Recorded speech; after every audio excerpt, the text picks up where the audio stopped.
हाय दोस्तों, नमस्कार।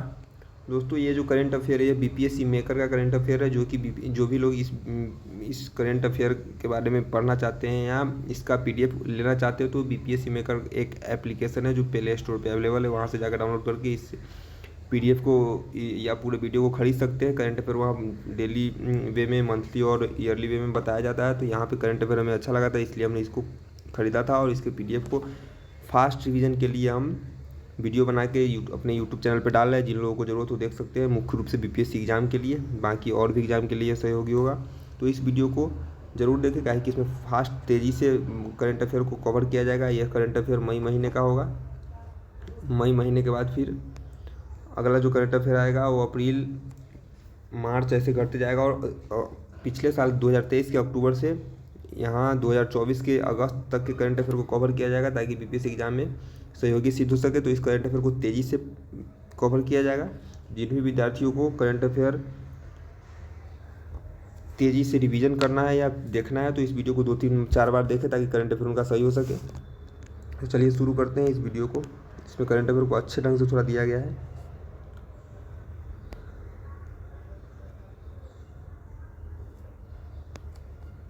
Question number 1, हाल ही में 1 मई 2024 को बिहार पटना के प्रसिद्ध सर्जन डॉक्टर नरेंद्र प्रसाद का निधन हो गया। उन्हें किस वर्ष पद्मश्री से सम्मानित किया गया था? तो 2015 में उन्हें पद्मश्री से सम्मानित किया गया था। बिहार ही नहीं बल्कि भारत के प्रसिद्ध सर्जन डॉक्टर नरेंद्र प्रसाद का हाल में 1 मई 2024 को 91 वर्ष की आयु में निधन हुआ। वे बिहार मेडिकल काउंसिल के अध्यक्ष भी रह चुके थे। वे तत्कालीन राष्ट्रपति डॉक्टर प्रणब मुखर्जी द्वारा उन्हें 8 अप्रैल 2015 को राष्ट्रपति भवन नई दिल्ली में देश के चौथे नागरिक सम्मान, जो कि पद्मश्री के नाम से जाना जाता है, उससे इन्हें सम्मानित किया गया था। 2024 में बिहार को मिले पद्मश्री, तो 2024 में अशोक बिहार के मिले पद्मश्री का नाम क्वेश्चन में पूछा जा सकता है। बिहार के हैं तो अशोक कुमार विश्वास जिन्हें टिकुली यानी कि कला के क्षेत्र में मिला था। सुरेंद्र किशोर साहित्य और शिक्षा पत्रकारिता के लिए मिला है। राम कुमार मलिक ध्रुपद गायन कला के क्षेत्र में मिला है। तो कला के क्षेत्र में ध्रुपद कुमार मलिक और अशोक कुमार विश्वास को मिला है। पत्रकारिता शिक्षा साहित्य के क्षेत्र में सुरेंद्र किशोर को मिला है। वहीं मधुबनी या मिथिला पेंटिंग से या गोधन शैली हुई आर्ट से क्वेश्चन पूछ सकता है। तो शांति देवी पासवान और शिवम पासवान 2 लोगों को मिला है। और 2024 में पूरे भारत में देखें तो 110 को पद्मश्री, 5 को पद्म विभूषण और 17 को पद्म पुरस्कार से सम्मानित किया गया है। कुल 132 लोगों को यह पुरस्कार मिला है। दूसरा क्वेश्चन, संजय गांधी जैविक उद्यान। दूसरा क्वेश्चन है, संजय गांधी जैविक उद्यान में ऑनलाइन टिकट बुकिंग की सुविधा शुरू की गई है। तो पटना जू किस वर्ष अपना गोल्डन जुबली मनाया था? तो ये 2023 में अपना गोल्डन जुबली मनाया था। पटना स्थित संजय गांधी जैविक उद्यान 22 जून 2023 को अपना 50वां वर्षगांठ मनाया था और इसे गोल्डन जुबली स्वर्ण जयंती के रूप में मनाया था। बिहार के तत्कालीन राज्यपाल उस समय कौन थे? नित्यानंद कानूनगो जब थे, तब 1969 में 34 एकड़ जमीन में इसे वनस्पति उद्यान के रूप में बनाया गया था। तब इसका नाम गार्डेंस रखा गया था। बाद में 1972 में इसका नाम जो है बदल कर जैविक उद्यान कर दिया गया और 1973 में चिड़ियाघर के रूप में जनता के लिए इसे खोल दिया गया। फिर 1980 में संजय गांधी की मृत्यु के बाद इसका नाम बदलकर संजय गांधी जैविक उद्यान कर दिया गया। वर्तमान में पटना चिड़ियाघर में 110 विभिन्न प्रजातियों की 100 से अधिक जानवर और पक्षी और सरीसृप मौजूद है। क्वेश्चन नंबर 3, निम्नलिखित में से किसे भारत से एशिया क्षेत्र के लिए गोल्डमैन पर्यावरण पुरस्कार, इस वर्ष 35वीं वर्षगांठ है तो गोल्डमैन पर्यावरण पुरस्कार की 35वीं वर्षगांठ, ऑप्शन ई देखकर क्वेश्चन को अच्छा बना सकता है। तो 35वीं वर्षगांठ के लिए 35वीं वर्षगांठ में भारत से चुना गया है। एशिया क्षेत्र से भारत के व्यक्ति को चुना गया, जिसका नाम क्या है? अशोक शुक्ला। तो यह गोल्डमैन पुरस्कार एनवायरमेंटल फाउंडेशन द्वारा प्रत्येक वर्ष दिया जाता है, जिसका मुख्यालय कैलिफोर्निया के सैन फ्रांसिस्को शहर में स्थित है। इस पुरस्कार को ग्रीन नोबेल के नाम से जाना जाता है। इंपॉर्टेंट है। यह पुरस्कार दुनिया के 6 भौगोलिक क्षेत्रों में दिया जाता है। कितने? दुनिया के 6 भौगोलिक क्षेत्रों में, जिसमें पहला है दक्षिण और मध्य अमेरिका, दूसरा है द्वीप और द्वीपीय राष्ट्र, तीसरा यूरोप, चौथा एशिया, 5वां उत्तरी अमेरिका और छठा अफ्रीका महादेश। इनमें सारे महादेशों से दिया जाता है। तो दक्षिण और मध्य अमेरिका यानी दक्षिण अमेरिका के ब्राज़ील देश से मार्सेल गोम्स को मिला है। और द्वीप और द्वीपीय राष्ट्र में ऑस्ट्रेलिया को चुना गया और ऑस्ट्रेलिया के मुरावाह मारुचि जॉनसन को मिला है। वहीं एशिया से भारत के आलोक शुक्ला, इंपॉर्टेंट है, भारत के आलोक शुक्ला को एशिया क्षेत्र से मिला है। यूरोप क्षेत्र की बात करें तो यहाँ से मिला है स्पेन के टेरेसा विंसेंट को। उत्तरी अमेरिका क्षेत्र से मिला है एंड्रिया विदोरे। अमेरिका के दक्षिण अफ्रीका यानी अफ्रीका कॉन्टिनेंट से दक्षिण अफ्रीका के नानले मुंथुआ और सीने गुगु जुकुलू को मिला है। वहीं प्रसिद्ध पर्यावरण कार्यकर्ता और छत्तीसगढ़ बचाओ आंदोलन किससे जुड़े? छत्तीसगढ़ बचाओ आंदोलन के संयोजक कहाँ के हैं? छत्तीसगढ़ बचाओ आंदोलन के संयोजक आलोक शुक्ला को भारत से एशिया क्षेत्र के लिए प्रतिष्ठित गोल्डमैन पुरस्कार ग्रीन नोबेल के नाम से जाना जाता है 2024 के लिए इन्हें सम्मानित किया गया है। अगला क्वेश्चन 4 नंबर, दुबई संयुक्त अरब अमीरात में आयोजित 21वां एशियाई अंडर-20 चैंपियनशिप एथलेटिक्स चैंपियनशिप 24 में भारत ने कौन सा पदक जीता और कितना स्थान? तो 29 पदक के साथ तीसरा स्थान पे भारत रहा था।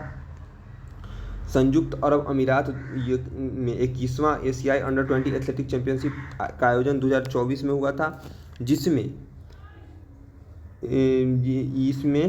भारत के 60 एथलीट ने भाग लिया, जिसमें 61 पुरुष और 29 महिला थी। संयोग से इतने ही मेडल भी भारत के जोली में आए, जिसमें 7 स्वर्ण गोल्ड थे, 11 रजत सिल्वर और 11 कांस्य यानी कि ब्रॉन्ज थे। भारत जो है वह चीन 1 जापान 2 के बाद तीसरे नंबर पर रहा। पिछले साल भी भारत तीसरे स्थान पर ही रहा था, उस समय जापान 1 पे था और भारत चीन 2 पे था। IQ एयर की हालिया जारी रिपोर्ट के अनुसार कौन सा शहर दुनिया का प्रदूषित? तो यह शहर हमारा नेपाल का राजधानी, हमारा पड़ोसी देश नेपाल का राजधानी काठमांडू है। दुनिया भर में वायु प्रदूषण के स्तर को मापने वाली IQ एयर की विश्व वायु गुणवत्ता सूचकांक के अनुसार मौजूदा समय में नेपाल की राजधानी काठमांडू सबसे प्रदूषित शहर में शीर्ष स्थान पर आई है। बाकी शहरों को देख ले तो थाईलैंड का चिंग माई 2 नंबर पर, वियतनाम की राजधानी हनोई 3 पे और थाईलैंड का राजधानी जो है बैंकॉक चौथे नंबर पे। थाईलैंड के 2 शहर है, दूसरे पे चिंग माई है, याद रखिएगा। थाईलैंड का चिंग माई 2 नंबर पे है और थाईलैंड की राजधानी बैंकॉक 4 नंबर पे। वियतनाम के हनोई तीसरे नंबर पे है। हमारा पड़ोसी मुल्क बांग्लादेश, जिसकी राजधानी ढाका 5वें नंबर पे। भारत का शहर 6ठे पे कोलकाता और राजधानी दिल्ली 9वें में है। राजधानी दिल्ली 9वें पे है। भारत में पहला शहर कोलकाता है और 6ठे स्थान पे ओवरऑल है। नीचे दिए गए विकल्पों के आधार पर बताया कि कौन सा मिलान सही सटीक है। तो 1 मई को मजदूर दिवस मनाया जाता है। इसी दिन गुजरात स्थापना और महाराष्ट्र स्थापना दिवस भी मनाया जाता है। 2 मई को टूना दिवस मछली है, ये भी मनाया जाता है। सभी सत्य है। आगे 3 मई को प्रेस स्वतंत्रता दिवस मनाया गया, ये भी सही है। प्रेस स्वतंत्रता दिवस का थीम तो अ press for the planet, journalism is the face of the environmental crisis. 4 मई को राष्ट्रीय स्वरोजगार दिवस मनाया जाता है। 5 मई को विश्व हंसी दिवस मनाया गया, जो मई का पहला रविवार होता है उस दिन मनाया जाता है। तो आगे क्वेश्चन 7वां, 19 अप्रैल 24 को घोषणा के बाद 30 अप्रैल 2024 को भारतीय नौसेना के नए प्रमुख पदभार कौन संभालेंगे? तो ये संभाले हैं DK त्रिपाठी, दिनेश कुमार त्रिपाठी। याद रखिएगा, DK त्रिपाठी के नाम से भी ऑप्शन आ सकता है। तो 19 मई 24 को घोषणा के अनुसार 30 अप्रैल 2024 को वाइस एडमिरल दिनेश कुमार त्रिपाठी भारतीय नौसेना के नए प्रमुख का पदभार संभालेंगे। MP के रहने वाले हैं। 26वें भारतीय नौसेना के प्रमुख नियुक्त हुए हैं। उन्होंने एडमिरल R हरि कुमार का स्थान लिया है, जो 30 अप्रैल 24 को सेवानिवृत्त हुए। हालांकि इससे पहले दिनेश कुमार त्रिपाठी जो है 38वें उप प्रमुख के रूप में अपनी सेवा दे चुके हैं ऑलरेडी इसी साल। और वाइस एडमिरल कृष्णा स्वामीनाथन को भारतीय नौसेना का वाइस चीफ नियुक्त किया गया है। वर्तमान में भारतीय सेना जो है इसके तीनों के प्रमुख तो थल सेना के मनोज पांडे, याद रखिए, वायुसेना के DK त्रिपाठी और नौसेना के R Hari Kumar. Important question. भारतीय नौसेना ने उड़ीसा के अब्दुल कलाम द्वीप में 1 मई को supersonic missile assisted release of torpedo smart का सफल परीक्षण किया। इस द्वीप का नाम पहले क्या था? तो इस द्वीप का पहले नाम था व्हीलर द्वीप। इसे व्हीलर द्वीप के नाम से जाना जाता था। तो ये यहाँ पे लॉन्च किया गया, ये सफल परीक्षण हुआ इसका। यह परीक्षण 1 मई 24 को उड़ीसा के APJ अब्दुल कलाम द्वीप से हुआ। इससे 1958 में इस व्हीलर द्वीप को 1958 में DRDO रक्षा अनुसंधान विकास संगठन ने डिजाइन किया था। और अब्दुल कलाम द्वीप पहले व्हीलर द्वीप के नाम से जाना था। दिवंगत डॉक्टर APJ अब्दुल कलाम के सम्मान में इस द्वीप का नाम 2015 में 4 सितंबर को रख दिया गया अब्दुल कलाम द्वीप। इससे पहले 3 अप्रैल 2024 को भारतीय सेना ने अब्दुल कलाम द्वीप से नई पीढ़ी का परमाणु सक्षम बैलिस्टिक मिसाइल अग्नि प्राइम का भी सफल परीक्षण किया था।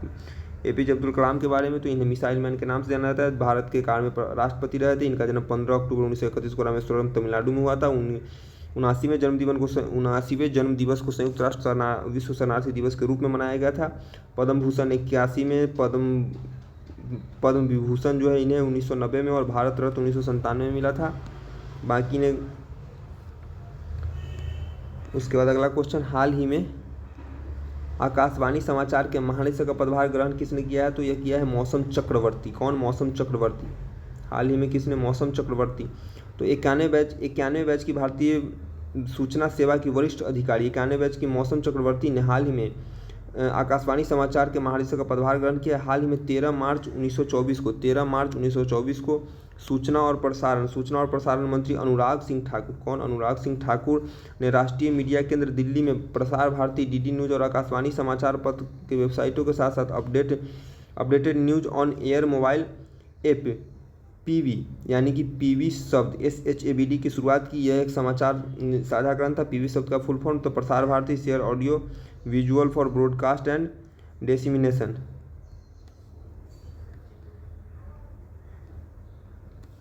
भारत में रेडियो प्रसारण की शुरुआत मुंबई और कोलकाता में सन 1927 में 2 निजी ट्रांसमीटरों के द्वारा हुई थी। 1930 में राष्ट्रीयकरण इसका हुआ, तब इसका नाम भारतीय प्रसारण सेवा इंडियन ब्रॉडकास्टिंग कॉरपोरेशन कर दिया गया और 1957 में इसका नाम बदलकर आकाशवाणी किया गया था। तो आकाशवाणी नाम कब पड़ा था? 1957 में।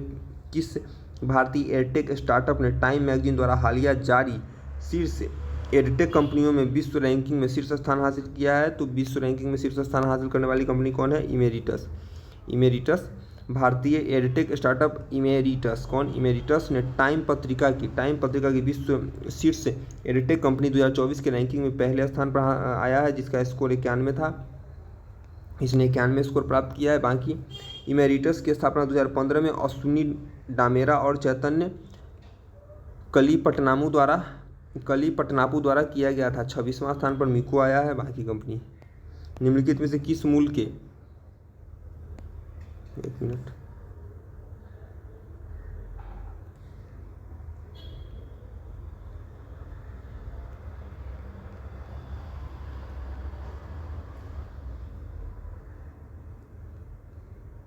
एक सेकेंड, हाँ, निम्नलिखित में से किस मूल के हमजा यूसुफ को स्कॉटलैंड के प्रथम मंत्री पद से इस्तीफा दिया? तो हमजा यूसुफ जो है पाकिस्तान का है। कहाँ का है? हमजा यूसुफ पाकिस्तान का है। स्कॉटलैंड सरकार द्वारा सारा कामकाज प्रधानमंत्री संभालता है। भारत के सापेक्ष देखो तो मंत्री का पद प्रधानमंत्री के समकक्ष ही होता है। इस पद पर जिस नेता का चुनाव होता है वह स्कॉटिश मंत्रिमंडल का अध्यक्ष होता है। तो इस प्रकार अप्रैल 2023 में पाकिस्तानी मूल की यूसुफ स्कॉटलैंड पहले मुस्लिम प्रधानमंत्री बने थे, किंतु हाल ही में इन्होंने अपने पद से इस्तीफा दे दिया है। स्कॉटलैंड यूनाइटेड किंगडम का एक देश है।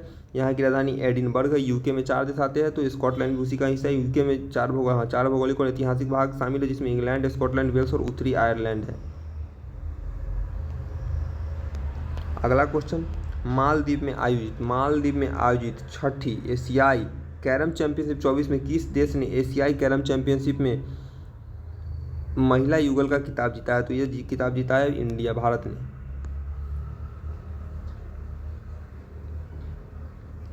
अगला क्वेश्चन, आर्यभट्ट ज्ञान विश्वविद्यालय के कुलपति प्रोफेसर शरद कुमार यादव द्वारा हाल ही में लॉन्च किए गए बिहार के पहले ह्यूमैनॉइड रोबोट का नाम क्या है? तो इसका नाम है सुमेध बिहार का पहला ह्यूमैनॉइड रोबोट है। सुमेध बिहार का पहला ह्यूमैनॉइड रोबोट है, जिसे सीमेज समूह के विद्यार्थियों ने बनाया। इसका अनावरण एवं उद्घाटन 30 अप्रैल 2024 को आर्यभट्ट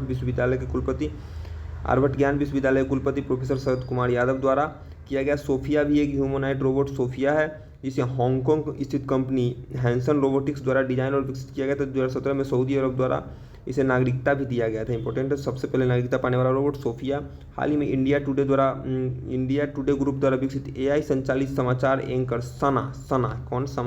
सना जो AI संचालित समाचार एंकर सना को इंटरनेशनल न्यूज मीडिया एसोसिएशन द्वारा 2024 के ग्लोबल मीडिया अवार्ड से सम्मानित किया गया था। ग्लोबल मीडिया अवार्ड से सना को सम्मानित किया गया था। नेक्स्ट क्वेश्चन, हालिया घोषणा के अनुसार किस राज्य सरकार ने स्कूली खासकर बाढ़ प्रभावित जिलों के विद्यालयों में तरनताल यानी स्विमिंग पूल बनाएगा? तो यह घोषणा बिहार ने किया है। बिहार के सरकारी स्कूलों में खासकर बाढ़ प्रभावित जिलों में विद्यालयों में तरनताल यानी कि स्विमिंग पूल बनाए जाएंगे, जिसका उद्देश्य छात्र छात्राओं को तैराकी में दक्ष बनाना है, ताकि बाढ़ में अपना बचाव कर सके और आसपास के लोगों को भी सुरक्षा दे सके।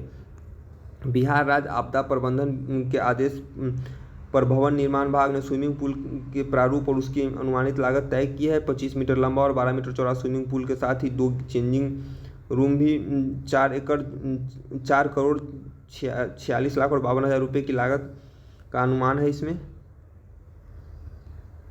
हाल ही में किस पूर्व क्रिकेटर द्वारा पुस्तक लिखा गया जिसका नाम है द विनर माइंडसेट? तो ये शेन वाटसन की पुस्तक है, विनर माइंडसेट, यानी कि पूर्व ऑस्ट्रेलिया के क्रिकेटर है शेन वाटसन ने एक पुस्तक लिखी है द विनर माइंडसेट। इस पुस्तक में उन्होंने अपने अंतर्दृष्टि और रणनीति को, किसमें अंतर्दृष्टि और रणनीति को साझा किया है ताकि कैसे खेल में इसका उपयोग वे करते थे और डर पर विजय पाते थे। विनिंग द इनर बैटल भी शेन वाटसन की पुस्तक है। तो ऑप्शन ई देखकर क्वेश्चन पूछ सकता है कि निम्न में से कौन सा पुस्तक शेन वाटसन की है। द विनर माइंडसेट, उसके बाद विनिंग द इनर बैटल, और ऑप्शन दे देगा इनमें से एक से अधिक। तो ये ऑप्शन दोनों, तो दो क्वेश्चन है, द विनर माइंडसेट और विनिंग द इनर बैटल, दोनों शेन वाटसन की पुस्तक है। आईसीसी वनडे एक दिवसीय विश्व कप विजेता। तो सबसे अधिक बार विश्व कप ऑस्ट्रेलिया ने 6 बार जीता है। पहला वेस्ट इंडीज ने जीता था, भारत 2 बार जीता है, 1983 और 2011 में। भारत ने किस क्षेत्र में पहली बार ब्रू प्रवासियों ने लोकसभा चुनाव में मतदान किया है। तो यह ब्रू प्रवासी जो है त्रिपुरा की है। कहाँ की ब्रू प्रवासी जो है वह त्रिपुरा की है। लगभग 32,000 ब्रू समुदाय जिन्हें रियांग के नाम से जाना जाता है, इसका दूसरा नाम रियांग है।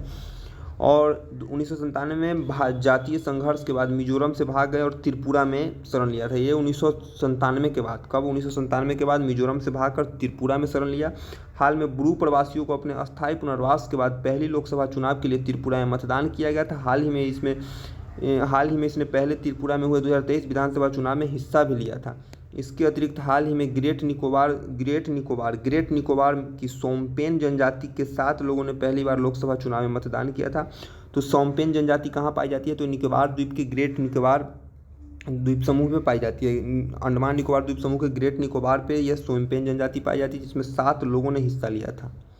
भारत में 2011 में 15वीं जनगणना हुई थी। कब 2011 में 15वीं जनगणना हुई थी? उसके आंकड़ों के अनुसार अगर सोमपेन जनजाति की कुल अनुमानित संख्या महज 229 थी। 2011 की जनगणना का आदर्श वाक्य हमारी जनगणना हमारा भविष्य रहा था। नेक्स्ट क्वेश्चन, निम्नलिखित में से किन्हें हाल में पाकिस्तान का नया उप प्रधानमंत्री नियुक्त किया गया? तो इसाक डार को, पाकिस्तान के विदेश मंत्री इसाक डार को देश का नया उप प्रधानमंत्री नियुक्त किया गया। यह पहली बार नहीं है किसी उप प्रधानमंत्री की नियुक्ति की गई है। इससे पहले चौधरी परवेज इलाही को 2012 और 2013 में उप प्रधानमंत्री का कार्यभार दिया गया था। हाल ही में मरियम नवाज पाकिस्तान के पंजाब प्रांत की पहली महिला मुख्यमंत्री बनी है। नवाज शरीफ की पुत्री और शहबाजा शरीफ की भतीजी है। वर्तमान में पाकिस्तान के प्रधानमंत्री शहबाज शरीफ और राष्ट्रपति आसिफ अली जरदारी है। वल्लभ भाई पटेल भारत के प्रथम उप प्रधानमंत्री के रूप में कार्य किए थे। भारत में इस पद पर अब तक के अंतिम व्यक्ति श्री लाल कृष्ण आडवाणी 2002 से 4 तक रहे थे उप प्रधानमंत्री के पद पर। पाकिस्तान से संबंधित महत्वपूर्ण जानकारी। तो पाकिस्तान शब्द का जन्मदाता 1933 में कैम्ब्रिज विश्वविद्यालय का एक विद्यार्थी था, चौधरी रहमत अली जिसे माना जाता है। इसी ने पाकिस्तान शब्द दिया था। भारत से अलग होकर पाकिस्तान 14 अगस्त 1947 को अस्तित्व में आया था। लियाकत अली खान पाकिस्तान का पहला प्रधानमंत्री बना था। पाकिस्तान को अब तक 2 नोबेल पुरस्कार मिले हैं।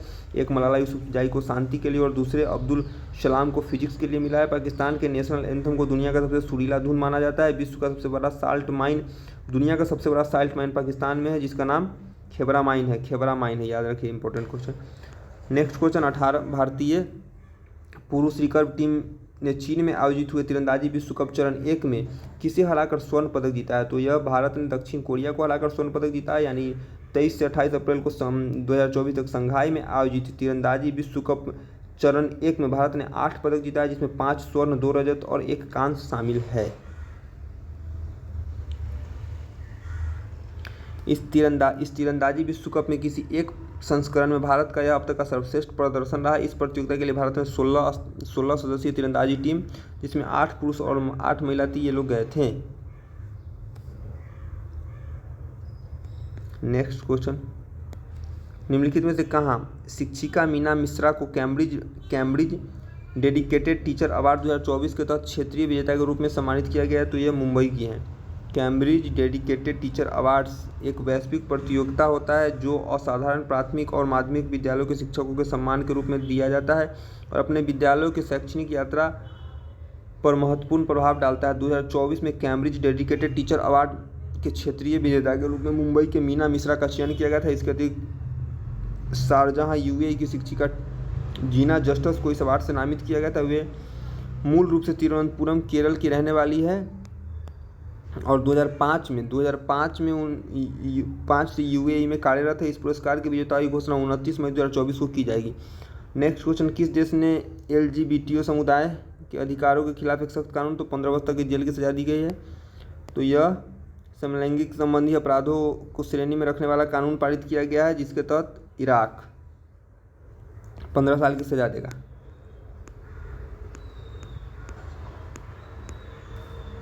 हाल ही में किस न्यूज़ चैनल को एंकर सना 2024 में ग्लोबल मीडिया अवार्ड जीता है? तो यह न्यूज़ एंकर सना जो है यह किसका है? इंडिया टुडे का है। इंडिया टुडे का न्यूज़ एंकर सना, इसने ग्लोबल मीडिया अवार्ड जीता है। इंडिया टुडे ग्रुप में विकसित एआई संचालित है। सना क्या है? एआई संचालित समाचार एंकर सना है। इसको इंटरनेशनल न्यूज़ मीडिया एसोसिएशन द्वारा 2024 में ग्लोबल मीडिया अवार्ड से सम्मानित किया गया था। यह पहला पुरस्कार, यह इस श्रेणी में पहला पुरस्कार जीता। इंडिया टुडे ग्रुप ने मार्च 24 में भारत को सना की पहली एआई एंकर के रूप में पेश किया था। हालांकि जुलाई 2023 में ही ओडिशा में टीवी द्वारा न्यूज़ एंकर लिसा को पेश किया गया था।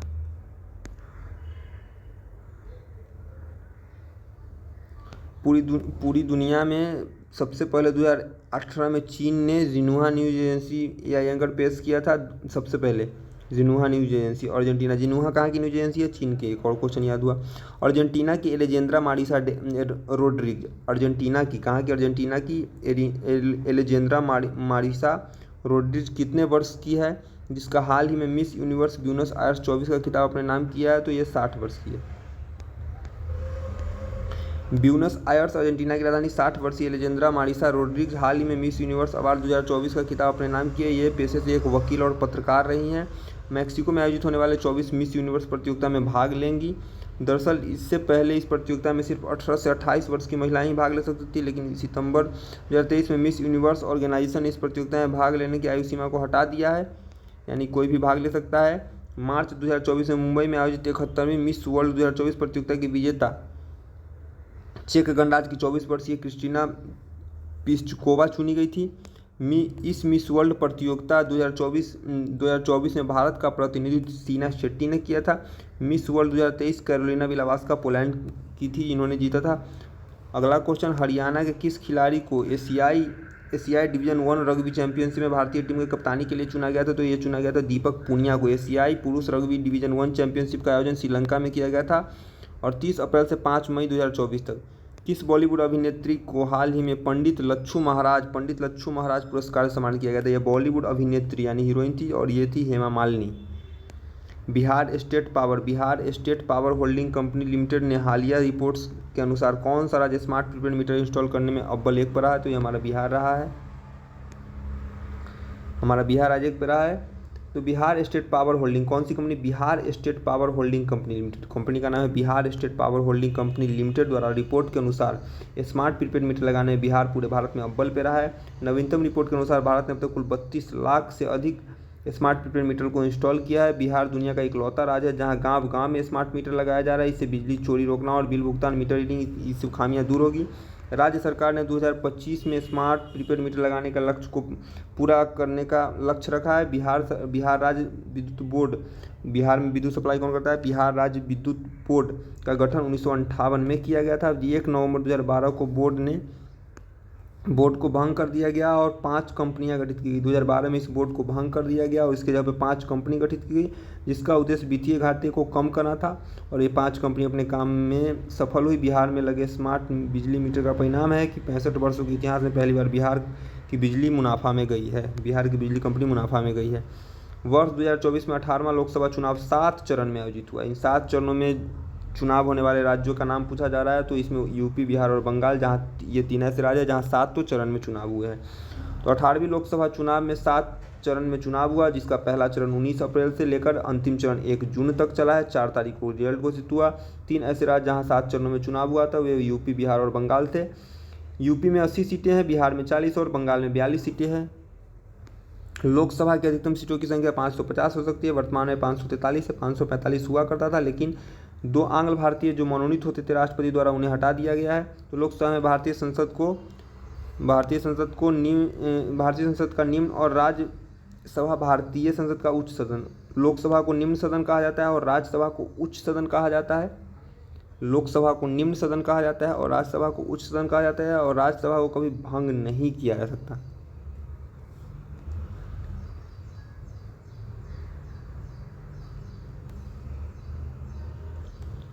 लोकसभा को निम्न सदन इसलिए क्योंकि इसकी योग्यता निम्न है, राज्यसभा को उच्च सदन क्योंकि इसकी आयु योग्यता अधिक है। भारत और इंडोनेशिया के बीच 7वीं संयुक्त रक्षा सहयोग समिति JDCC की बैठक 3 मई 2024 को कहाँ आयोजित की गई? तो यह आयोजित की गई थी नई दिल्ली में। तो इंडोनेशिया के रक्षा महासचिव डोनी एरवामन टोफेंटो हाल में 3 से 4 मई तक भारत की 2 दिवसीय यात्रा पर किया। कौन? इंडोनेशिया के रक्षा महासचिव कौन है? डोनी एरमावन टोफेंटो। इस अधिकारी की यात्रा के दौरान 4 मई 2024 को भारत और इंडोनेशिया के बीच 7वीं संयुक्त रक्षा सहयोग समिति यानी कि ज्वाइंट डिफेंस कॉरपोरेशन कमेटी की बैठक नई दिल्ली में, कहाँ? नई दिल्ली में आयोजित हुई। इस बैठक की अध्यक्षता रक्षा सचिव गिरधर अरमाने और इंडोनेशिया के रक्षा महासचिव एयर मार्शल सेवानिवृत्त डोनी एरमावन टोफेंटो के द्वारा किया गया था। दोनों देशों के मध्य 2001 में रक्षा सहयोग समझौते पर हस्ताक्षर किए गए थे। पिछले साल 2023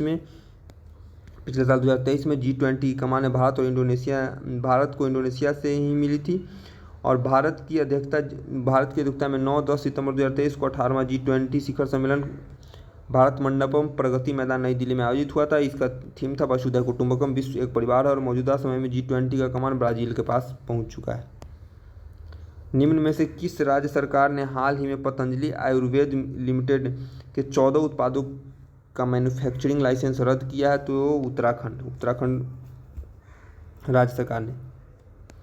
उत्तराखंड लाइसेंसिंग प्राधिकरण ने बार बार भ्रामक विज्ञापित प्रकाशित करने वाली पतंजलि की दिव्य फार्मेसी द्वारा बनाए गए 14 उत्पादों का मैन्युफैक्चरिंग लाइसेंस जो है रद्द किया गया है। पतंजलि पर आरोप है कि उसने ड्रग्स और कॉस्मेटिक रूल्स 1945 का बार बार उल्लंघन किया है। जिन औषधियों के निर्माण पर रोक लगाई गई है उसमें ब्लड प्रेशर, शुगर, आई ड्रॉप, खांसी, थायराइड जैसी बीमारी के इस्तेमाल में होने वाली दवाई शामिल है। पतंजलि आयुर्वेद लिमिटेड उत्तराखंड राज्य द्वारा हरिद्वार जिले में स्थित है और यह हरिद्वार जिले में स्थित एक औद्योगिक इकाई है जिसकी स्थापना 2006 में हुई थी। पतंजलि जो थे वो एक प्राचीन भारत के महान मुनि थे। इन्होंने संस्कृत में एक ग्रंथ लिखा था योग सूत्र और पतंजलि ने ही पाणिनि की एक पुस्तक है अष्टाध्यायी जिस पर टीका महाभाष्य लिखा था। भारतीय सेना और पुनीत बालन समूह द्वारा कहाँ निर्मित हुए भारत के पहले संविधान पार्क का उद्घाटन हाल ही में किया गया है? तो यह पार्क पुणे में है। भारतीय सेना और पुनीत बालन ग्रुप द्वारा पुणे में भारत के पहले संविधान गार्डन का निर्माण किया गया जिसका उद्घाटन हाल ही में लेफ्टिनेंट जनरल अजय कुमार सिंह के द्वारा किया गया था, जिसका उद्देश्य नागरिकों को उनकी नागरिक जिम्मेदारियों के बारे में बताना और संविधान पार्क के निर्माण से देश की युवा पीढ़ी संविधान से जुड़े। प्रतिवर्ष 26 नवंबर को संविधान दिवस के रूप में मनाया जाता है। संविधान दिवस 2023 का थीम था भारत लोकतंत्र की जननी। भारतीय संविधान का जनक भीमराव अम्बेडकर को कहा जाता है। हाल में 14 अप्रैल 2024 को अम्बेडकर की 134वीं जयंती 134वीं जयंती मनाई गई। भीमराव अम्बेडकर का जन्म 14 अप्रैल 1981 को MP के मऊ नामक स्थान पर हुआ था। भारतीय संविधान से संबंधित कुछ तो 9 दिसंबर 1946 को इसकी पहली बैठक होती है और इस पहली बैठक के अस्थायी अध्यक्ष चुने जाते हैं सच्चिदानंद सिन्हा।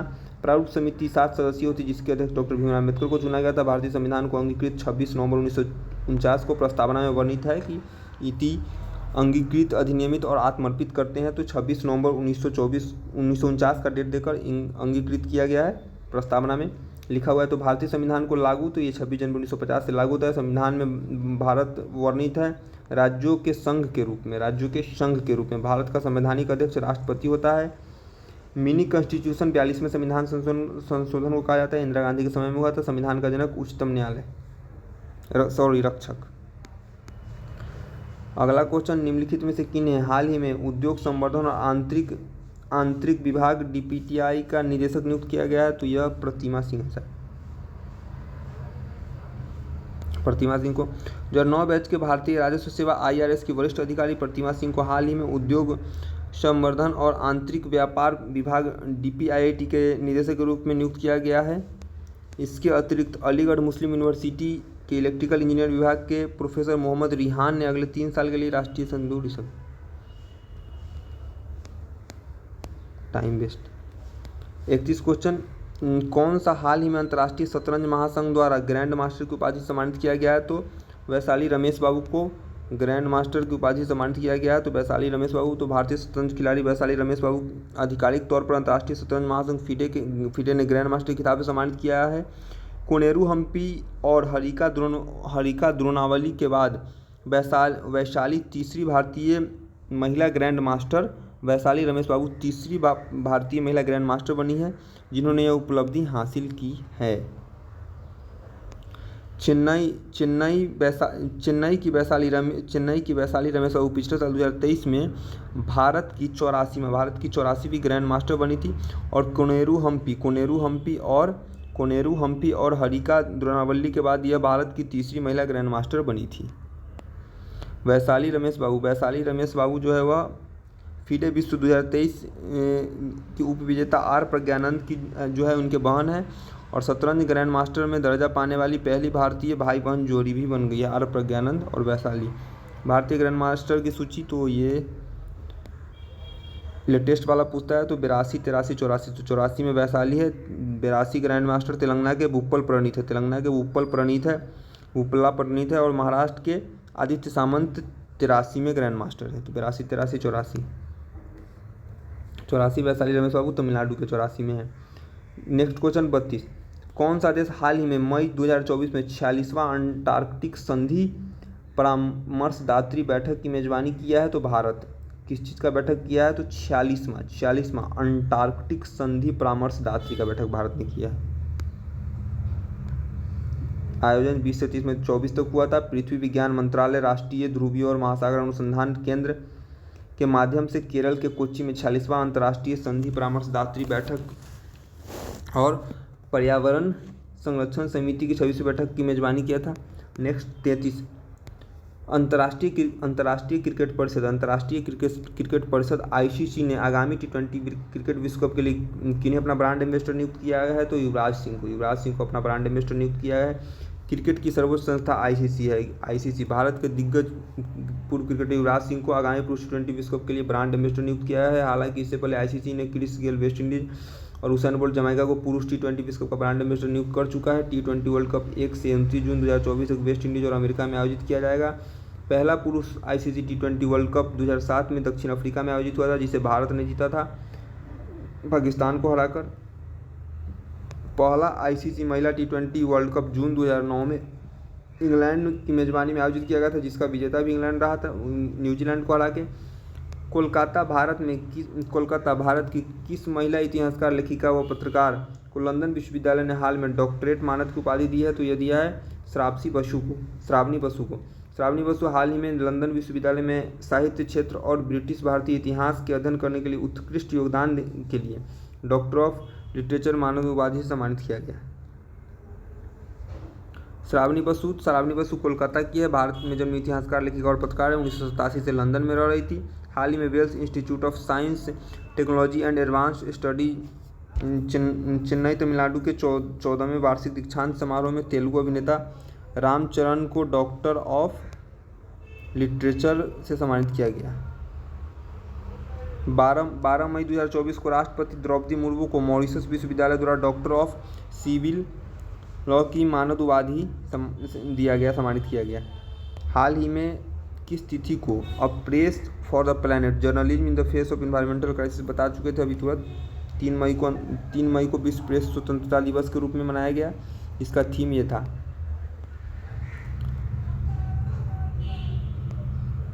ये मनाया कब से जाता है? तो संयुक्त राष्ट्र महासभा द्वारा 1993 से 3 मई को 1993 से ऑप्शन ई देकर बना सकता है। 1993 से 3 मई को प्रेस स्वतंत्रता दिवस के रूप में मनाने जाने का प्रस्ताव पारित किया गया था। नेक्स्ट क्वेश्चन 11वां भारतीय न्यूजीलैंड संयुक्त व्यापार 11वां भारत और न्यूजीलैंड संयुक्त व्यापार समिति JTC मतलब ज्वाइंट ट्रेड कमेटी की बैठक का आयोजन हुआ था न्यूजीलैंड में। 11वां है। भारत और न्यूजीलैंड के बीच संयुक्त व्यापार समिति JTC की बैठक का 11वां का आयोजन 26-27 अप्रैल को न्यूजीलैंड में हुआ था। याद रखिएगा, न्यूजीलैंड भारत के बीच संयुक्त व्यापार समिति का आयोजन न्यूजीलैंड में। पर्यावरण, वन और जलवायु परिवर्तन विभाग बिहार की सचिव कौन है, जिन्होंने इंडोनेशिया में आयोजित प्रतिष्ठित जकार्ता फ्यूचर्स फोरम को संबोधित किया? तो ये रेणु देवी है। हाल ही में 3 मई 2024 को इंडिया में प्रतिष्ठित जकार्ता फ्यूचर्स फोरम का आयोजन किया गया था। रेणु देवी इसका, जहां नवीकरणीय ऊर्जा, परिवर्तन और वैश्विक सहयोग विषय पर बिहार पर्यावरण, वन एवं जलवायु परिवर्तन विभाग की सचिव वंदना पिउसी के द्वारा संबोधित किया गया था। नवीकरणीय ऊर्जा का जो संबोधन किया था वो सचिव वंदना पिउसी ने किया था। वंदना पिउसी के अनुसार भारत ने कई वर्षों में गैर जीवाश्म ईंधन में 40% बिजली क्षमता को हासिल करके संयुक्त राष्ट्र के conference of parties COP21 Paris शिखर सम्मेलन में की गई अपनी प्रतिबद्धता को पार कर लिया है। COP21 में यह प्रतिबद्धता हस्ताक्षर हुई थी, जिसको भारत ने हासिल कर लिया है 40% बिजली क्षमता हासिल करके गैर जीवाश्म ईंधन के रूप में। भारत में नवीकरणीय ऊर्जा स्थापित क्षमता विश्व स्तर पर चौथे स्थान पर है, पवन ऊर्जा क्षमता चौथे स्थान पर है और सौर ऊर्जा क्षमता 5वें स्थान पर है। तो क्वेश्चन यहाँ से बन सकता है कि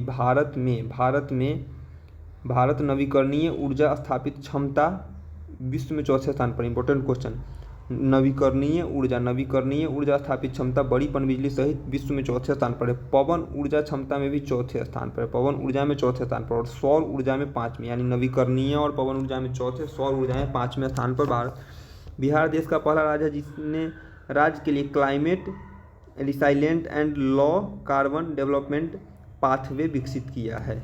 38 क्वेश्चन, बिहार म्यूजियम द्वारा बिहार के पद्मश्री कलाकार का नाम एक पुस्तक प्रकाशित किया गया। इस पुस्तक में बिहार में कितने पद्मश्री प्राप्त कलाकारों की कहानी बयां की गई है? तो इस पुस्तक में बिहार के 15 पद्मश्री पुरस्कार जिनको प्राप्त हुआ है उनकी कहानी वर्णित है। बिहार के पद्मश्री कलाकारों पर हाल ही में एक किताब लॉन्च किया गया जिसे बिहार म्यूजियम द्वारा भी, इसको प्रकाशित किसने किया है? बिहार म्यूजियम ने। किसने? बिहार म्यूजियम ने प्रकाशित किया। बिहार के पद्मश्री कलाकार नामक इस किताब का नाम क्या है? बिहार के पद्मश्री कलाकार। इस किताब को बिहार म्यूजियम ने प्रकाशित किया है। बिहार म्यूजियम के अपर निदेशक अशोक कुमार सिन्हा के द्वारा इसे लिखा गया था। आज़ादी के बाद अब तक बिहार के कुल 15 कलाकारों को जिसमें 9 मधुबनी पेंटिंग्स और 6 अन्य कला को पद्मश्री से सम्मानित किया गया। इन 15 लोगों की कहानी के बारे में इस पर लिखा गया है। इस किताब में समकालीन कला के 2 कलाकार उपेंद्र महारथी और श्याम शर्मा, लोक कला, ये सब नाम है, इन सब के बारे में लिखा गया। नाम शायद ही पूछ सके।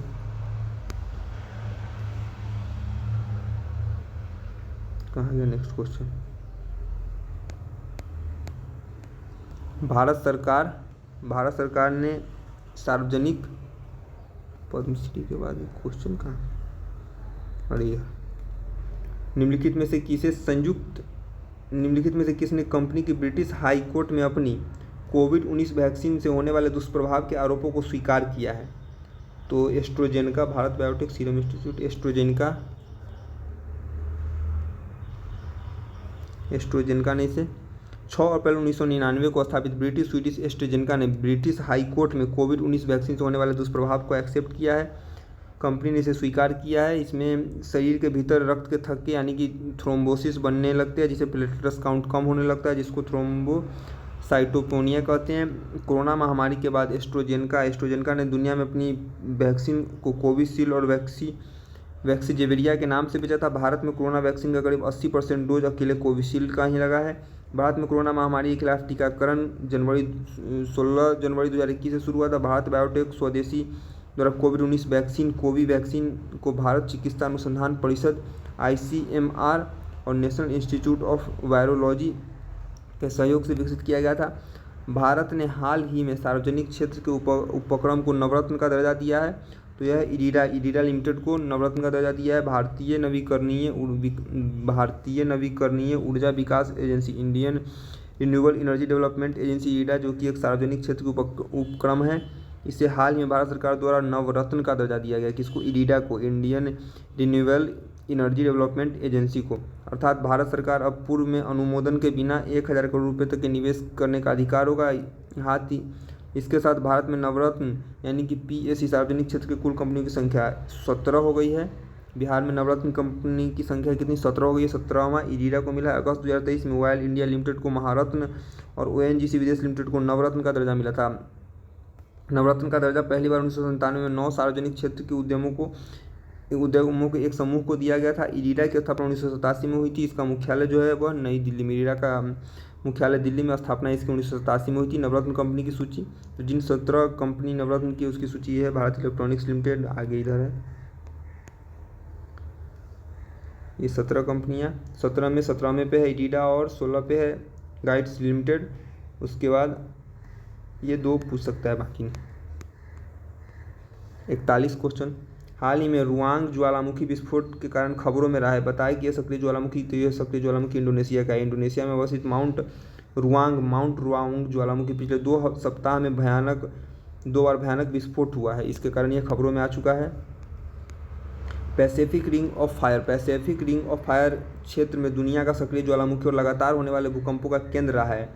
और इस क्षेत्र में कौन कौन आता है? रूस, Indonesia, Canada, Philippines, Mexico, Costa Rica, Peru, Ecuador, Chile आदि कई देश आते हैं। इंडोनेशिया के जावा द्वीप पर स्थित माउंट मेरापी ज्वालामुखी में पिछले साल सितंबर 2023 में विस्फोट हुआ था और यह भी एक सक्रिय ज्वालामुखी है। इंडोनेशिया के जावा द्वीप पर, कहाँ? जावा द्वीप पर स्थित माउंट मेरापी ज्वालामुखी, जिसमें दिसंबर 2023 में विस्फोट हुआ था, यह भी एक सक्रिय ज्वालामुखी है।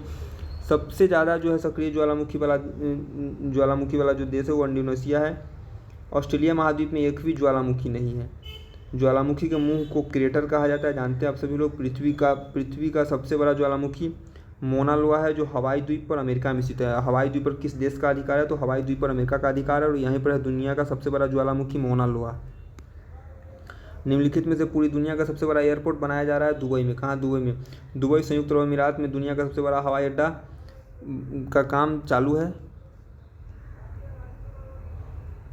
इस हवाई अड्डे का नाम क्या है?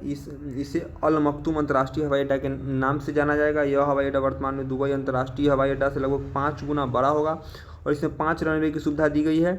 हालांकि इसमें नए यात्री टर्मिनल को मंजूरी दी गई थी। इसका निर्माण परियोजना कुल $35 बिलियन का है। संयुक्त अरब अमीरात यूएई की राजधानी अबू धाबी है। वर्तमान में यहाँ के राष्ट्रपति मोहम्मद बिन जायद अल नाह्यान हैं। यूएई के राष्ट्रपति कौन है? मोहम्मद बिन जायद अल नाह्यान। हाल ही में 14 फरवरी 2024 को प्रधानमंत्री नरेंद्र मोदी ने यहाँ में अबू धाबी में देश का पहला मंदिर स्वामी नारायण मंदिर का उद्घाटन भी किया था। बिहार में हाल ही में किए गए उद्घाटन, बिहार में कुछ उद्घाटन हुआ है जो क्वेश्चन आ सकता है, जैसे कि बापू परीक्षा परिसर कुम्हरार पटना में इसका उद्घाटन हुआ है। तो बापू परीक्षा परिसर का उद्घाटन किस जिला में हुआ है? तो पटना में। बापू टावर का उद्घाटन कहाँ हुआ है? तो पटना के गर्दनी बाग में, ये भी पटना में। स्टैचू ऑफ सोशल जस्टिस, तो इसका उद्घाटन जगन मोहन रेड्डी ने आंध्र प्रदेश में किया था। स्टैचू ऑफ सोशल जस्टिस, वहीं स्वामी नारायण मंदिर तो अबू धाबी में नरेंद्र मोदी ने किया था। सुदर्शन पल, तो ये सुदर्शन पल जो है वह द्वारिका में गुजरात में, इसको उद्घाटित नरेंद्र मोदी ने किया था। डॉल्फिन रिसर्च सेंटर तो पटना में है, जिसको नीतीश कुमार ने उद्घाटन किया था। और सेला सुरंग तो अरुणाचल प्रदेश में सेला सुरंग का इंपॉर्टेंट क्वेश्चन बन सकता है। सेला सुरंग का अरुणाचल प्रदेश, सेला सुरंग अरुणाचल प्रदेश। किस देश ने हाल ही में 3 फरवरी 2024 को चांग ई छौ, तो चांग ई छौ नाम से ही है, चीन तो कोरिया तो चीन है इसका नाम, चांग ई छौ मिशन शुरू किया है हाल ही में 3 फरवरी 2024 को चीन की अंतरिक्ष agency China national space administration. चीन की अंतरिक्ष एजेंसी का नाम क्या है? China national space administration, CNSA। चीन ने अपनी अंतरिक्ष एजेंसी जिसका नाम क्या है? CNSA, China national space administration में अपना पहला नया मून रिसर्च मिशन चांग ई छौ। तो चांग ई छौ क्या है? एक नया जो है अमेरिका का मिशन है। कौन? मून मिशन, चंद्रमा के लिए है चांग ई छौ। इस मिशन का उद्देश्य चंद्रमा के रहस्य और उसके सुदूर हिस्सों को सुदूर यानी दूर दराज के हिस्सों के सैंपल को एकत्र कर पृथ्वी पर वापस लाना है। इस तरह यह मानव मून रिसर्च इतिहास में पहली तरह का यह पहला प्रयास होगा। इससे पहले चीन ने दिसंबर 2020 में चांग 5 मून लॉन्च किया था। इस मिशन के तहत चांद की 1731 ग्राम की चट्टानें और मिट्टी को पृथ्वी पर लाया जा सका था, यानी इसके द्वारा चांग 5 के द्वारा। हालांकि पहली बार चीन ने 2004 में अपना चंद्र मिशन लूनर लॉन्च किया था। तो लूनर किसका है? तो लूनर चाइना का है, जिसको चीन ने 2004 में लॉन्च किया था। हालिया जारी विश्व प्रेस स्वतंत्रता सूचकांक 2024 में वर्ल्ड प्रेस फ्रीडम इंडेक्स में भारत जो है 159वें स्थान पर प्रेस फ्रीडम में। यह जारी कौन करता है? इंपॉर्टेंट क्वेश्चन कई बार पूछा जा चुका है कि विश्व प्रेस स्वतंत्रता सूचकांक जो है इसको जारी कौन करता है? तो इसको जारी करता है रिपोर्टर्स विदाउट बॉर्डर्स। कौन जारी करता है? रिपोर्टर्स विदाउट बॉर्डर्स द्वारा जारी। विश्व प्रेस स्वतंत्रता सूचकांक में 180 देश शामिल है, भारत 159 स्थान पर, यानी इससे 21 देश और मात्र इससे पीछे है। 2021 में भारत 142 था, 2022 में 150 गया, 2023 में 161 गया, अभी 24 में 159 पर है। इस रिपोर्ट में मोदी राज में प्रेस स्वतंत्रता को संकट में बताया गया है। साथ ही भारत में पत्रकारों के खिलाफ हो रही हिंसा और कुछ लोगों के साथ कुछ लोगों के साथ हाथों में सिमटती जा रही है मीडिया की बागडोर पर चिंता व्यक्त की गई है। विश्व प्रेस स्वतंत्रता रिपोर्ट सूचकांक में 1 पर नार्वे है। नार्वे की प्रेस स्वतंत्रता सबसे सही है, तो नार्वे 1 पर है, डेनमार्क 2 पर और स्वीडन 3 पर है। 3 क्वेश्चन पूछ सकता है, नार्वे, डेनमार्क और Sweden. Norway, Denmark, Sweden. Norway और डेनमार्क 1 और 2 पर है। भारत के सापेक्ष में तो भूटान 4 पे है और श्रीलंका 5 पे। यहाँ की प्रेस को कुछ आज़ादी है। भूटान 4 और श्रीलंका 5 पे है। पाकिस्तान 6ठे नंबर पे है। पाकिस्तान 6ठे नंबर पे है। प्रत्येक वर्ष 3 मई को विश्व प्रेस स्वतंत्रता दिवस मनाया जाता है। 3 मई को मनाया जाता है। इस बार इसका थीम था a press for the planet, journalism in the face of the environmental crisis. हाल ही में भारतीय वायुसेना और नौसेना ने हवा से जमीन पर मार करने वाली रैम्पेज मिसाइल को शामिल किया। तो हवा से जमीन पर मार करने वाली भारतीय वायुसेना ने, किसने? भारतीय वायुसेना ने हवा से जमीन, एयर टू अर्थ, हवा से जमीन, वायु से जमीन पर मार करने वाली रैम्पेज मिसाइल, कौन सा रैम्पेज मिसाइल को शामिल किया है? यह रैम्पेज जो मिसाइल है किस देश का है? तो ये इजराइल से खरीदा है। इजराइल से भारत ने रैम्पेज मिसाइल खरीदा है। तो क्वेश्चन पूछ सकता है कि हाल ही में आयातित रैम्पेज मिसाइल वार करती है हवा से हवा से पानी, हवा से ज़मीन। तो ये हवा से ज़मीन पे मार करने वाली रैम्पेज मिसाइल जिसको इजराइल से खरीदा गया। चीन के साथ सीमा तनाव को मद्देनजर रखते हुए अपनी सैन्य क्षमता को मजबूत करने के लिए भारत लगातार प्रयास कर रहा है और इस दिशा में हवा से ज़मीन पर मार करने वाली रैम्पेज सुपरसोनिक मिसाइल है, जो भारतीय वायुसेना और नौसेना के बेड़े में इसे शामिल किया गया है।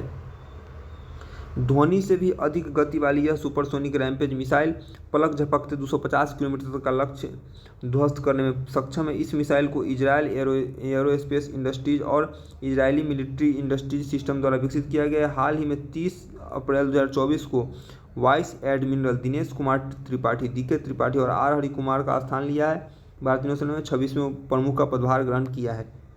NPCI इंटरनेशनल पेमेंट्स लिमिटेड ने UPI जैसी तत्काल भुगतान प्रणाली को विकसित करने के लिए हाल ही में किसके साथ समझौता किया है? तो यह किया है बैंक ऑफ नामीबिया के साथ। National payments corporation of India NPCI की अंतर्राष्ट्रीय शाखा NPCI इंटरनेशनल पेमेंट्स लिमिटेड ने नामीबिया में UPI, नामीबिया में कहाँ? नामीबिया में UPI की तत्काल भुगतान प्रणाली को विकसित करने के लिए बैंक ऑफ नामीबिया के साथ समझौता किया, जिसका उद्देश्य नामीबिया में डिजिटल पेमेंट को बढ़ावा देना है। सितंबर 2023 में नामीबिया से लाए गए 8 चीते, जिसमें 5 मादा और 3 नर थे, मध्य प्रदेश के कूनो नेशनल पार्क में रखा गया था।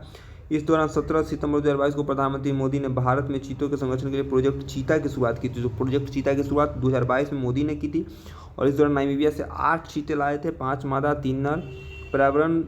पर्यावरण मंत्रालय द्वारा हाल ही में जारी की गई एक रिपोर्ट के अनुसार भारत में तेंदुओं की संख्या बढ़कर 13,874 हो गई है।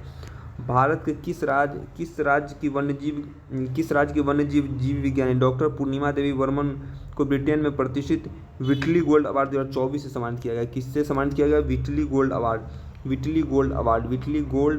किससे सम्मानित किया गया है? विटली गोल्ड अवार्ड से किसको? पूर्णिमा देवी वर्मन को। तो यह भारत के असम की है।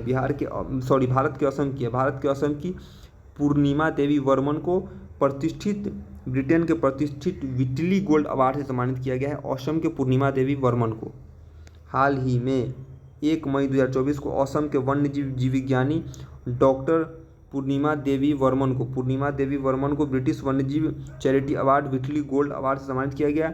इस अवार्ड को ग्रीन ऑस्कर के नाम से जाना जाता है। ऑप्शन ई देकर क्वेश्चन को बना सकता है कि विटली गोल्ड निम्न में से किसे ग्रीन ऑस्कर के नाम से जाना जाता है, तो यह निम्न में से कौन सा सही है?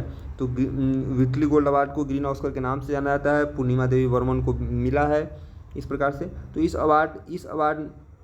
उन्हें यह अवार्ड लुप्तप्राय पक्षी ग्रेटर और एडजुटेंट स्टॉर्क हार्गिल सारस पक्षी के संरक्षण और उसके आजभूमि आवास यानी कि वेटलैंड निवास के संरक्षण के प्रति उनके प्रयास के लिए दिया गया है। Important question.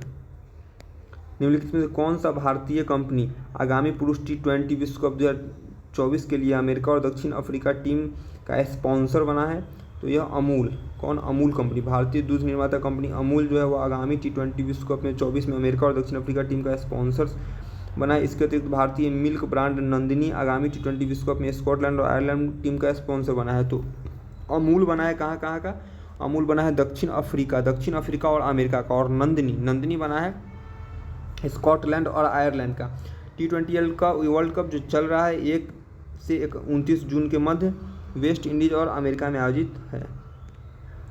हाल ही में जारी रिपोर्ट के अनुसार आयुष्मान भारत योजना के तहत गोल्डन कार्ड बनवाने बिहार में कौन सा जिला 1 नंबर पे है? तो बिहार का मुजफ्फरपुर जिला आयुष्मान भारत योजना के तहत गोल्डन कार्ड बनाने में 1 पर है। आयुष्मान भारत योजना के तहत गोल्डन कार्ड बनवाने में बिहार का मुजफ्फरपुर जिला पहले स्थान पर आया है।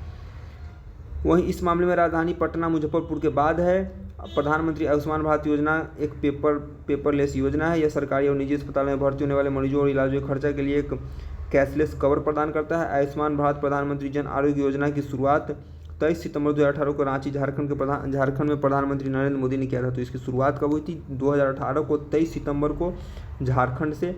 इसके तहत लाभुकों को हर साल 5 लाख रुपये तक का मुफ्त इलाज का लाभ दिया जाता है। यह वर्तमान में दुनिया की सबसे बड़ी स्वास्थ्य बीमा योजना है। प्रधानमंत्री जन आरोग्य योजना। तो हाल ही में 4 मई 2024 को बिहार के किस जिले का 251 स्थापना दिवस मनाया गया? तो बिहार के भागलपुर का 251वां स्थापना दिवस मनाया गया। तो क्वेश्चन 4 मई 1973 को भागलपुर की स्थापना। 4 मई 1973 को भागलपुर की स्थापना कब हुई थी? 4 मई 1973 को भागलपुर की स्थापना हुई थी। 4 मई 2024 को इसका 251वां स्थापना दिवस मनाया गया। भागलपुर जिला को सिल्क सिटी के नाम से जाना जाता है। सिल्क का उत्पादन सबसे अधिक भागलपुर में होता है। पिछले वर्ष 2023 में भारतीय खाद्य सुरक्षा मानक प्राधिकरण ने भागलपुर को स्ट्रीट फूड हब के रूप में चिन्हित किया था। बिहार राज्य खादी ग्राम उद्योग बोर्ड की ओर से सैंडिस कंपाउंड भागलपुर में खादी मेला सह उद्यमी बाजार का आयोजन भी किया गया था। उसके बाद सैंडिस कंपाउंड मैदान में 4 दिवसीय मंजूषा महोत्सव का आयोजन। तो 4 दिवसीय मंजूषा महोत्सव का आयोजन क्वेश्चन पूछ सकता है। मंजूषा महोत्सव तो पिछले साल सितंबर में हुआ था। मंजूषा महोत्सव भागलपुर के कौन? सैंडिस कंपाउंड मैदान में। उसके अलावा खादी ग्राम उद्योग बोर्ड की ओर से सैंडिस कंपाउंड में भागलपुर में खादी मेला सह उद्यमी बाजार का आयोजन 6 फरवरी से 16 फरवरी के बीच 2024 को हुआ था। भागलपुर बिहार के 9 प्रमंडलों में सबसे छोटा प्रमंडल आता है। सबसे बड़ा तिरहुत है। इसके अंतर्गत 2 जिले आते हैं, भागलपुर और बांका। राजगीर के बाद बिहार का दूसरा बड़ा रोपवे बांका में बन रहा है। तो राजगीर के बाद बिहार का दूसरा सबसे बड़ा राजगीर है, दूसरा रोपवे मंदार बांका में बन रहा है। कांस फिल्म महोत्सव में कौन सा संस्करण हाल ही में 14 से 25 मई के 2024 तक आयोजित हुआ? तो कांस फिल्म का यह 77वां 77 है। यह क्वेश्चन अति महत्वपूर्ण है, पूछने की पूरी संभावना है। कांस फिल्म का 77वां संस्करण का आयोजन हुआ है। तो 77वां कांस फिल्म का आयोजन हुआ है। यह आयोजन मई महीने में हुआ है। कांस जो है फ्रांस में आयोजित होने वाले इस वार्षिक फिल्म फेस्टिवल का उद्घाटन और समापन समारोह की मेजबानी फ्रांसीसी अभिनेत्री कैमिली कॉटिन के द्वारा किया गया। कैमिली कॉटिन ने इसका आयोजन किया। भारतीय फिल्म निर्माता Payal Kapadia film all we imagine as light को कांस फिल्म फेस्टिवल 2024 में पाम डी और यानी गोल्डन पाम अवार्ड प्रतिस्पर्धा में शामिल होने का मौका मिला, किंतु इस फिल्म ने गोल्डन प्रिज्म अवार्ड को अपने नाम किया। इसने 30 साल पहले 1994 में आई भारतीय फिल्म स्वाहम को कांस में मौका मिला था, जिससे साजी एन करून ने निर्देशित किया था। कांस फिल्म में दिया जाने वाला सबसे प्रतिष्ठित पुरस्कार जो है वह सर्वश्रेष्ठ फिल्म के लिए पाल्मे डी और पुरस्कार यानी कि गोल्डन पाम अवार्ड होता है। 77वां वार्षिक कांस महोत्सव 2024 के बारे में सारी जानकारी अगले प्रश्न में मिलेगी, आपको आगे मिलेगा कहीं। केंद्र सरकार एनओसी के बाद हाल ही में किस राज्य में 8 रेलवे स्टेशन का नाम बदल दिया है? तो केंद्र सरकार ने एनओसी मिलने के बाद किस राज्य के 8 रेलवे स्टेशन का जो है वह नाम बदल दिया है? तो 8 रेलवे स्टेशन का नाम बदल दिया। इसमें से ऑप्शन दे रहा है इनमें से कोई नहीं, तो इनमें से कोई नहीं क्यों? क्योंकि उत्तर प्रदेश के 8 स्टेशनों का नाम बदला गया है। इसमें उत्तर प्रदेश नहीं है, तो उत्तर प्रदेश के अमेठी जिले के 8 स्टेशनों का नाम बदलने पर केंद्रीय गृह मंत्रालय की तरफ से हाल ही में NOC जारी किया गया है। तो इन 8 स्टेशन कौन कौन है? तो कासिमपुर हॉल्ट का जायस सिटी, जायस का गुरु गोरखनाथ धाम, बानी का स्वामी परमहंस, मिसरौली का माँ कलिकन धाम, निहालगढ़ का महाराजा बिजली पासी, अकबरगंज का माँ अरोवा भवानी धाम, वारिसगंज का अमर शहीद भाले सुल्तान और फुर्सतगंज का तपेश्वर नाथ धाम। क्वेश्चन 53, भारत सरकार ने हाल ही में सरकारी सेवानिवृत्त पेंशन भोगियों के लिए कौन सा ऑनलाइन पोर्टल लॉन्च किया है? तो यह क्या है? भविष्य पोर्टल। अगले वर्ष 2025 में BWF के विश्व जूनियर बैडमिंटन चैंपियनशिप का आयोजन भारत के किस शहर में किया जाएगा? तो भारत के गुवाहाटी में BWF जूनियर बैडमिंटन चैंपियनशिप का आयोजन होगा। और बैडमिंटन वर्ल्ड फेडरेशन BWF की घोषणा के अनुसार असम के गुवाहाटी में अवस्थित राष्ट्रीय उत्कृष्टता केंद्र में BWF जूनियर बैडमिंटन चैंपियनशिप का आयोजन किया जाएगा, अर्थात 2025 में भारत इसकी मेजबानी करेगा। पिछली बार 2008 में भारत ने BWF विश्व जूनियर बैडमिंटन चैंपियनशिप की मेजबानी कर रखा है। हाल ही में 14वां BWF बैडमिंटन विश्व चैंपियनशिप 2024 में आयोजित हुआ। कहाँ? थाईलैंड में। इसका आयोजन थाईलैंड में हुआ था। जिस प्रतियोगिता में भारत ने 3 स्वर्ण 4 रजत और 11 कांस्य जीते। थाईलैंड के पटाया में हुआ था। 3 स्वर्ण 4 रजत और 11 कांस्य सहित 18 पदक भारत ने कुल अपने नाम किए। प्रमोद भगत, सुहास यथिराज और कृष्णा नागर इस प्रतियोगिता में स्वर्ण पदक हासिल किया। तो प्रमोद भगत बिहार के वैशाली जिले का है। बिहार के वैशाली, इंपॉर्टेंट क्वेश्चन पूछ सकता है कि प्रमोद भगत कहाँ का है? तो प्रमोद भगत बिहार के वैशाली का है। हालांकि वे पैरा बैडमिंटन में उड़ीसा राज्य का प्रतिनिधित्व करते हैं। पैरा बैडमिंटन में उड़ीसा राज्य का प्रतिनिधित्व करता है, लेकिन ये बिहार के वैशाली के हैं। निम्नलिखित में से किस देश के वैज्ञानिकों ने हाल ही में 90 मिलियन वर्ष पुरानी शाकाहारी डायनासोर की खोज की है? तो शाकाहारी डायनासोर की खोज की है अर्जेंटीना के वैज्ञानिकों ने। 90 मिलियन वर्ष पुरानी शाकाहारी डायनासोर शाकाहारी है, इसका खोज इन्होंने किया है। इसे रियो निग्रो के प्यूब्लो ब्लैंको नेचुरल रिजर्व में पाया गया था। इसे चाकीसारस नेकुल नाम दिया गया है, जो वैज्ञानिकों के अनुसार एक मध्यम आकार का शाकाहारी डायनासोर था, जिसकी लंबाई लगभग 2.5 से 3 मीटर थी और यह काफ़ी तेज भागने दौड़ने में सक्षम था। डायनासोर एक ग्रीक भाषा का शब्द है, जबकि हिंदी अनुवाद में इसे भीमसरट, डायनासोर को हिंदी में भीमसरट और संस्कृत में इसको भयानक छिपकली कहा जाता है। डायनासोर सरीसृप वर्ग में रखा जाता है। हालांकि डायनासोर पृथ्वी से 65 मिलियन वर्ष पहले विलुप्त हो चुका है। ब्यूनस आयर्स अर्जेंटीना में 60 वर्षीय एलेजांद्रा मारिसा रोड्रिग्ज ने हाल ही में मिस यूनिवर्स ब्यूनस आयर्स 2024 खिताब अपने नाम किया है। वे मेक्सिको में आयोजित होने वाले 2024 में मिस यूनिवर्स प्रतियोगिता में भाग भी लेंगी। सतलुज जल विद्युत निगम SJVN ने किस राज्य में झारखंड में भारत के पहले बहुउद्देशीय संयुक्त ताप और बिजली ग्रीन हाइड्रोजन पायलट प्रोजेक्ट का उद्घाटन किया है? तो यह हिमाचल प्रदेश में हिमाचल प्रदेश से सतलज नदी निकलती है, मतलब बहती है, निकलती तो है तिब्बत चीन से।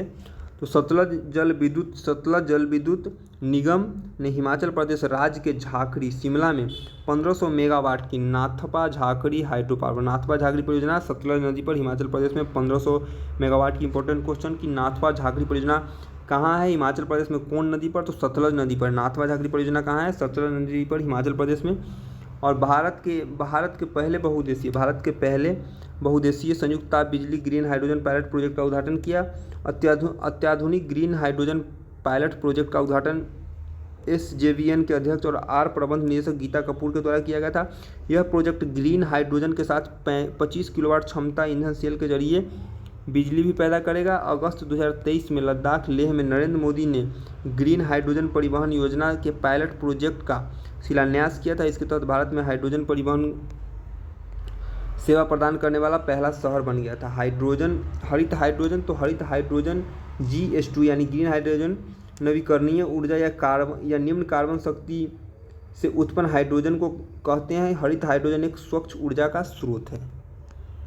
Paris Saint Germain football club ने हाल ही में कौन सी बार फ्रेंच फुटबॉल लीग 1 का खिताब जीता है? तो यह जीता है 12वीं बार। Paris Saint Germain football club ने हाल ही में 12वीं बार फ्रेंच फुटबॉल लीग 1 का खिताब अपने नाम किया है। तो Paris Saint Germain football club हाल ही में रिकॉर्ड 12वीं बार फ्रेंच फुटबॉल लीग 1 का खिताब अपने नाम किया है और यह उनका लगातार तीसरा खिताब है। लीग वन फ्रांस की शीर्ष घरेलू पेशेवर फुटबॉल चैंपियनशिप है।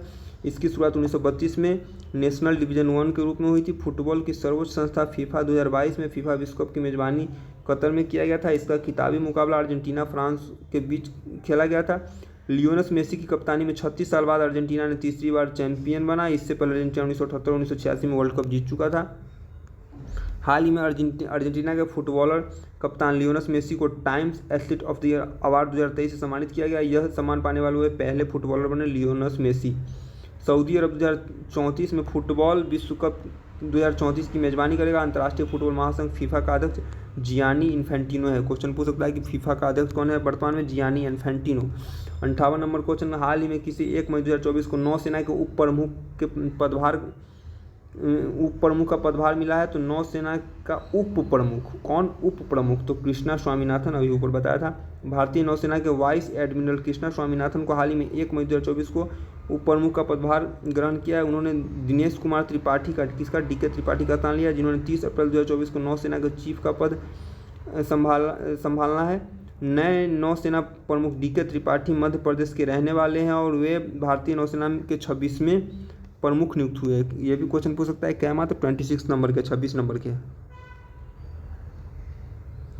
उन्होंने मौजूदा एडमिरल आर हरिकुमार का स्थान लिया, जो 30 अप्रैल 2024 को सेवानिवृत्त हुए। भारतीय वायुसेना और नौसेना ने हाल ही में इजरायल द्वारा निर्मित हवा से जमीनें मार करने वाली सुपरसोनिक रैम्पेज मिसाइल को शामिल किया है, जिसकी मारक क्षमता 250 किलोमीटर है। हवा की गति से यह वार करती है। 59 नंबर क्वेश्चन, 4 मई 2024 को निम्नलिखित में से किस नर्स को एक आरोप में 7 साल की सज़ा सुनाई गई है? तो हीदर प्रेस्टी को 7 साल की सज़ा सुनाई गई है एक आरोप में। तो क्या है मामला? अमेरिका के पेंसिल्वेनिया में कोर्ट ने हाल में 4 मई को एक नर्स को 700 साल की सज़ा सुनाई है। 700 साल की, बहुत इंपॉर्टेंट क्वेश्चन हो जाता है हीदर प्रेस्टी को। तो 41 वर्ष की इस नर्स का नाम हीदर प्रेस्टी है। इन पर आरोप है कि उन्होंने 2020 से 23 तक 5 अस्पतालों के 22 मरीजों को इंसुलिन का ओवरडोज दिया था, जिसमें 17 मरीजों की मौत हो गई। मधुमेह के रोगी को इंसुलिन दिया जाता है। इंसुलिन का ओवरडोज दिल की धड़कन को बढ़ा देता है, जिससे दिल का दौरा पड़ता है। इसलिए इनको 700 साल की सज़ा। निम्नलिखित में से किसके द्वारा हाल ही में नो झंझट लाइफ इंश्योरेंस फटाफट अभियान शुरू किया है? तो यह HDFC लाइफ ने शुरू किया है। HDFC लाइफ ने हाल ही में नो झंझट इंश्योरेंस फटाफट अभियान शुरू किया है, जिस अभियान का उद्देश्य अपने ऑनलाइन प्लेटफॉर्म के माध्यम से जीवन बीमा खरीद को सरल और तेज करना है। निम्नलिखित में से कहाँ हाल ही में 6 से 8 मई को 3 दिवसीय भोजपुरी महोत्सव? तो इसका आयोजन मॉरिशस के पोर्ट लुइस में 3 दिवसीय भोजपुरी महोत्सव का आयोजन मॉरिशस के पोर्ट लुइस में हुआ। Ministry of art and culture heritage Mauritius सरकार की ओर से हाल ही में 6 से 8 मई 2024 को मॉरिशस की राजधानी पोर्ट लुइस में 3 दिवसीय भोजपुरी महोत्सव 2024 का आयोजन किया गया था। जिसमें भोजपुरी भाषा, संस्कृति, विरासत, उसके कला के साहित्य पर चर्चा हुई थी। इस महोत्सव में शामिल होने वाले 15 सदस्यीय भारतीय प्रतिनिधिमंडल, तो इसमें भारत की ओर से 15 सदस्यों ने भाग लिया था। अनेक नाम है। संविधान की 8वीं अनुसूची में 22 भाषाएं हैं। तो 22 भाषाएं, तो 14 भाषाएं जो है वह 14 भाषाएं जो है वो मूल संविधान में बनी थी, बाकी भाषाओं को बाद में जोड़ा गया। असमिया बंगाली कौन कौन है?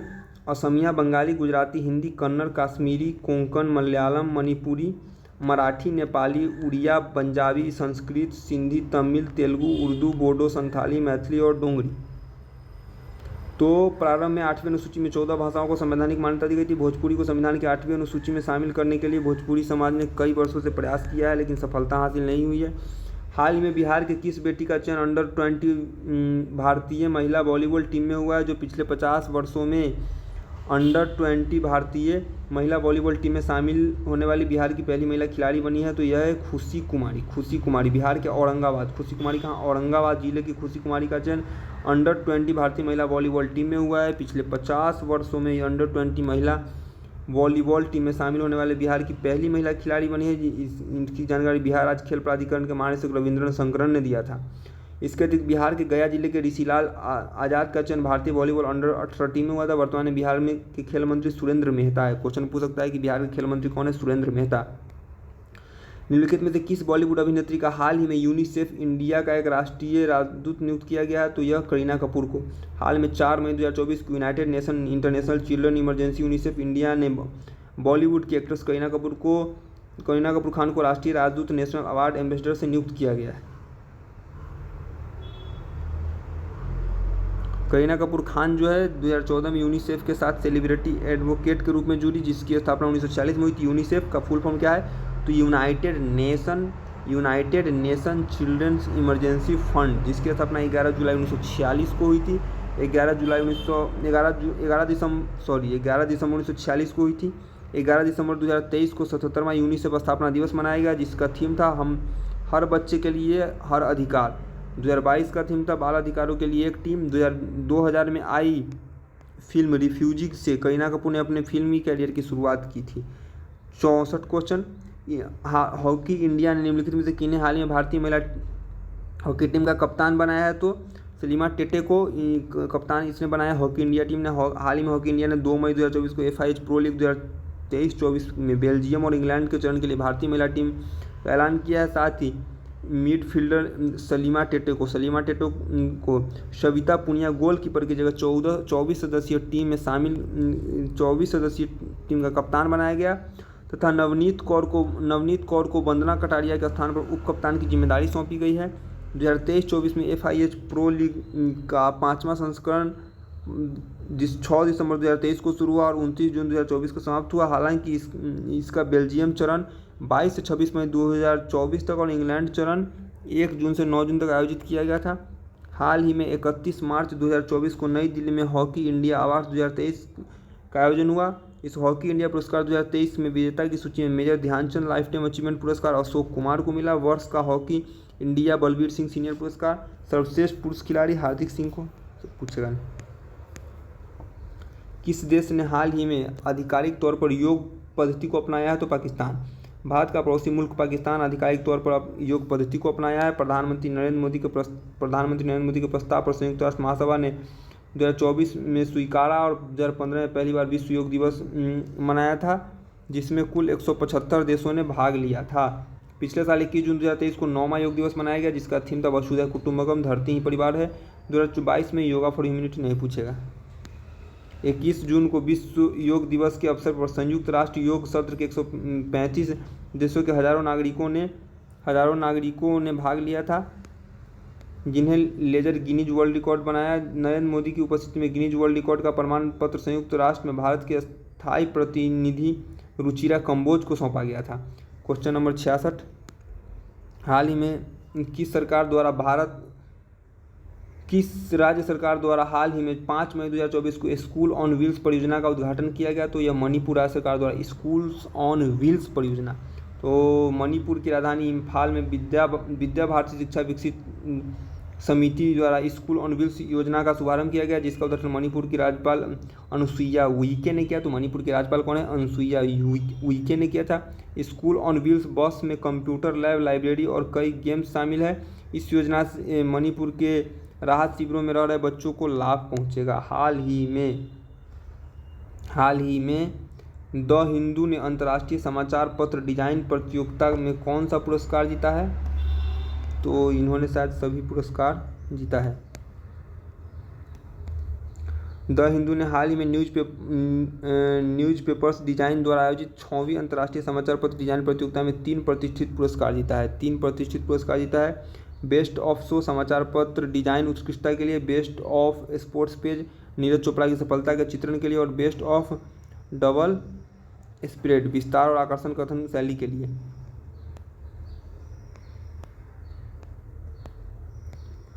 द हिंदू भारत में प्रकाशित होने वाला एक दैनिक अंग्रेजी समाचार पत्र है जिसका मुख्यालय चेन्नई तमिलनाडु में है। 1878 में साप्ताहिक पत्रिका के रूप में इसे आरंभ किया गया था। द हिंदू हालांकि दैनिक प्रकाशन के रूप में 1889 से आरंभ है।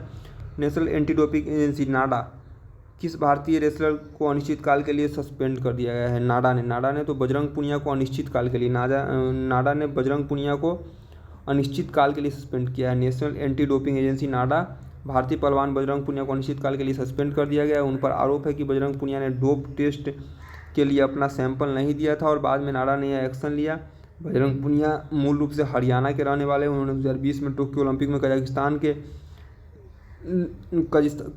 के दौलत निजायब बेकोव को 8-0 के अंतर से हराकर कांस्य पदक जीता था। साथ ही बजरंग पुनिया विश्व कुश्ती चैंपियनशिप में 4 पदक जीतने वाले एकमात्र भारतीय पहलवान है। बर्मिंघम ब्रिटेन में आयोजित 22वें कॉमनवेल्थ गेम 2022 में बजरंग पुनिया ने स्वर्ण पदक हासिल किया था। कॉमनवेल्थ गेम्स 2022 में भारतीय एथलेटिक्सों ने 22 स्वर्ण, 16 रजत और 23 कांस्य सहित 61 पदक जीता था। इंपॉर्टेंट है, 61 पदक जीता था। और 22वां राष्ट्रमंडल खेल का शुभंकर पेरीदबुल था। निम्नलिखित में से किस टीम ने हाल में इंडियन सुपर लीग तो ISL 2023-24 के 10वें सीजन का खिताब जीता है? तो यह मुंबई सिटी ने जीता है इंडियन सुपर लीग का खिताब। 5 मई 2024 को साल्ट लेक स्टेडियम कोलकाता में इंडियन सुपर लीग के 10वें सीजन का खिताबी मुकाबला खेला गया। इसमें मुंबई सिटी FC ने मोहन बगान सुपर जॉयंट्स को 3-1 से हराकर इंडियन सुपर लीग 2023-24 यानी ISL 23-24 का खिताब अपने नाम किया। किसने? मुंबई सिटी FC ने मोहन बगान सुपर जॉयंट्स को हराकर। मुंबई सिटी FC का दूसरा खिताब है। इससे पहले वर्ष 2019-20 में इसमें खिताब जीता था। सीजन 2022-23 का विजेता 80 के मोहन बगान था। 21-22 का विजेता हैदराबाद FC था। तो भारतीय football Sunil Chhetri Indian super league के इतिहास में सर्वाधिक गोल करने वाले संयुक्त रूप से शीर्ष पर है। सुनील छेत्री का जन्म 3 अगस्त 1984 को सिकंदराबाद भारत में हुआ था। भारतीय पेशेवर फुटबॉलर और इंडियन सुपर लीग क्लब की बेंगलुरु FC और भारतीय राष्ट्रीय टीम दोनों में कप्तान है। तो सुनील छेत्री तो ISL जो होता है फुटबॉल से रिलेटेड है। किससे? फुटबॉल से। क्रिकेट में IPL जो है वह क्रिकेट और ISL फुटबॉल। क्वेश्चन पूछ सकता है कि ISL फुटबॉल समझ कौन है? तो ISL इसमें होगा। किस राज्य सरकार ने हाल ही में नक्षत्र सभा खगोल पर्यटन का अभियान को शुरू करने की घोषणा की है? तो यह उत्तराखंड ने। उत्तराखंड सरकार ने नक्षत्र सभा खगोल पर्यटन शुरू करने की घोषणा करी है। अगले माह जून में मसूरी के जॉर्ज एवरेस्ट पर शुरू होगी और यह अभियान 25 के मध्य तक जारी रहेगी। इसके लिए उत्तराखंड पर्यटन विकास बोर्ड और स्टारकेप्स ने समझौता किया, जो एक खगोल पर्यटन कंपनी है स्टारकेप्स। इसके तहत गतिविधियों में तारा दर्शन, सौर अवलोकन और खगोल फोटोग्राफी प्रतियोगिता और तारों के नीचे शिविर आदि होगा। इसका उद्देश्य खगोल विज्ञान के प्रति इसका उद्देश्य क्या है? खगोल विज्ञान के प्रति उत्साही और साहसी लोगों और यात्रियों को ब्रह्मांड के प्रति आकर्षित करना। हाल ही में आयोजित गल्फ यूथ गेम्स 24 में पदक तालिका में कौन सा देश शीर्ष पर रहा? तो UAE शीर्ष पर रहा था। गल्फ यूथ गेम्स 2024 का आयोजन हाल ही में संयुक्त अरब अमीरात UAE में किया गया था, जिसमें इस प्रतियोगिता का पहला संस्करण था। इंपॉर्टेंट क्वेश्चन हो सकता है क्योंकि यह पहला संस्करण था। तो पहला संस्करण किसी भी का इंपॉर्टेंट होता है। तो गल्फ यूथ गेम्स 2024 में पदक तालिका में 1 पर कौन रहा? UAE। इसका पहले संस्करण का आयोजन कहाँ हुआ था? UAE में हुआ था। पदक तालिका में शीर्ष देश में भी UAE रहा था, जिसमें इसने 96 गोल्ड, 130 सिल्वर और 97 ब्रॉन्ज के साथ 296 पदक जीता था UAE। दूसरे नंबर पे सऊदी अरब रहा था और कुवैत तीसरे नंबर पे। किस वरिष्ठ IAS अधिकारी ने हाल ही में आयुष मंत्रालय के निदेशक के रूप में नियुक्त हुआ है? सुबोध कुमार यह आयुष मंत्रालय किसमें? आयुष मंत्रालय के निदेशक के रूप में सुबोध कुमार आयुष मंत्रालय के निदेशक के रूप में नियुक्त हुआ है। कौन? सुबोध कुमार। हालिया जारी आदेश के अनुसार किस राज्य के विश्वविद्यालय में राज्यपाल के बिना अनुमति के नए पाठ्यक्रम शुरू नहीं किए जाएंगे?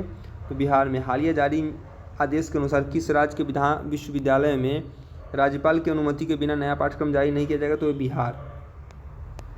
हाल ही में 6 मई 2024 को राज्यपाल राजेंद्र विश्वनाथ औरलेकर, बिहार के राज्यपाल कौन है? राजेंद्र विश्वनाथ औरलेकर, राजभवन बिहार के विभिन्न विश्वविद्यालयों के कुलपति के साथ बैठक की। इस बैठक में राज्यपाल सह कुलाधिपति राजेंद्र विश्वनाथ औरलेकर ने सभी विश्वविद्यालय को आदेश जारी करते हुए कहा कि बिहार विश्वविद्यालय में अब बिना अनुमति के कोई भी नया पाठ्यक्रम शुरू नहीं किया जाएगा।